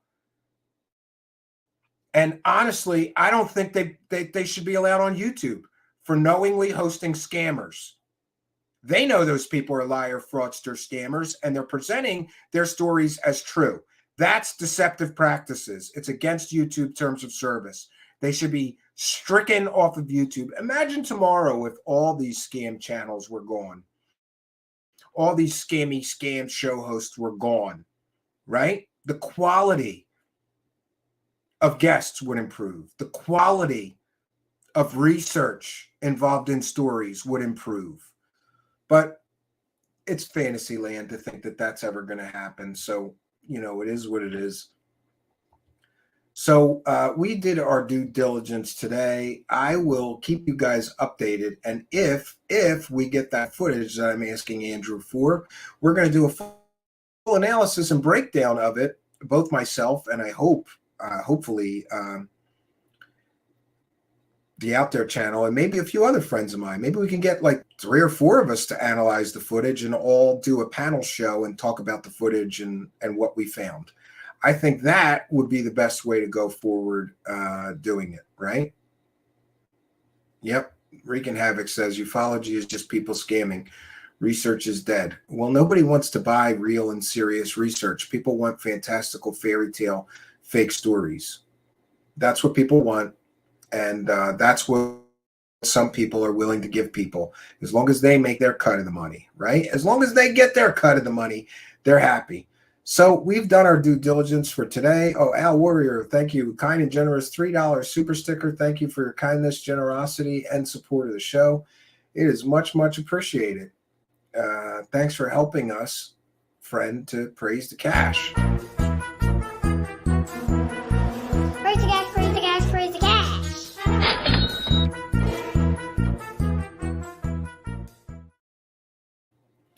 Thank you, Al Warrior, longtime show supporters, been here for years, coming to the live chats, throwing a couple of bucks in our hat, helping to support the show, and has been for quite a long time. We appreciate your kindness, your generosity, and your support of the show. It is much, much appreciated. And just before I go, I've been forgetting up until the very last minute. I got to make a note so that I don't do this again. But we are checking in with the PayPal as well. And no, it looks like we're good on that end. So excellent, excellent. So we're all caught up. And we want to thank you, kind and generous benefactors, you Patreon supporters, you Twitch subscribers. And by the way, I'm still looking into that issue of getting you Twitch subscribers the extra benefits that the Patreon supporters and the YouTube channel members get. We're going to get it figured out. But thank you for your kindness, generosity, and support. All you Patreon supporters, YouTube channel members, subscribers on Twitch, you super chatters, PayPal pledgers, super sticker purchasers, and of course, you super thanks people. That's right. Now you can throw money at us even when we're not live. Just hit the thanks button. And we're trying to figure out a way to thank all of those people. But for now, we thank you all as a group. Thank you to you super chats people. Thank you to the chat room moderators. Thank you, Spooky, for the excellent graphics. And thank you, Andrew. Excellent guest, interesting conversation. Hope to get that footage and bring you more about his story after we spend some time with the footage, trying to figure out what it is. I'd love that. So that's all I got for you, friends. Until next time, my name is Stephen Cambion. Good night, and God bless all of you. Even you, Christina Gomez. I'm going to pray that you stop supporting Slimeball Jimmy Church and get a real job and stop lying to your audience every time you sit there with him like a dummy, pretending that you don't know the slimy things he's up to. And even you, Jimmy Church, I'm going to pray that you stop using your audience as a victim pool to be rented out to whatever slimeball, liar, grifter, scammer you think you can make some money on. I'm going to pray for both of you. And I'm going to pray for all of you in my audience too. Hope you pray for me. Good night, and God bless all of you.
are at the brink of things. Can you guys feel this? No longer are we the strange group, man. It's the rest of the world that's tripping. Am I right?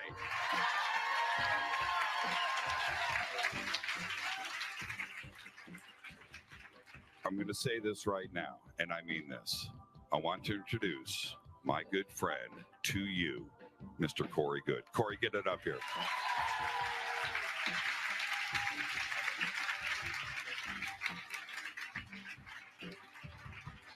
Thank you. Is this a sign?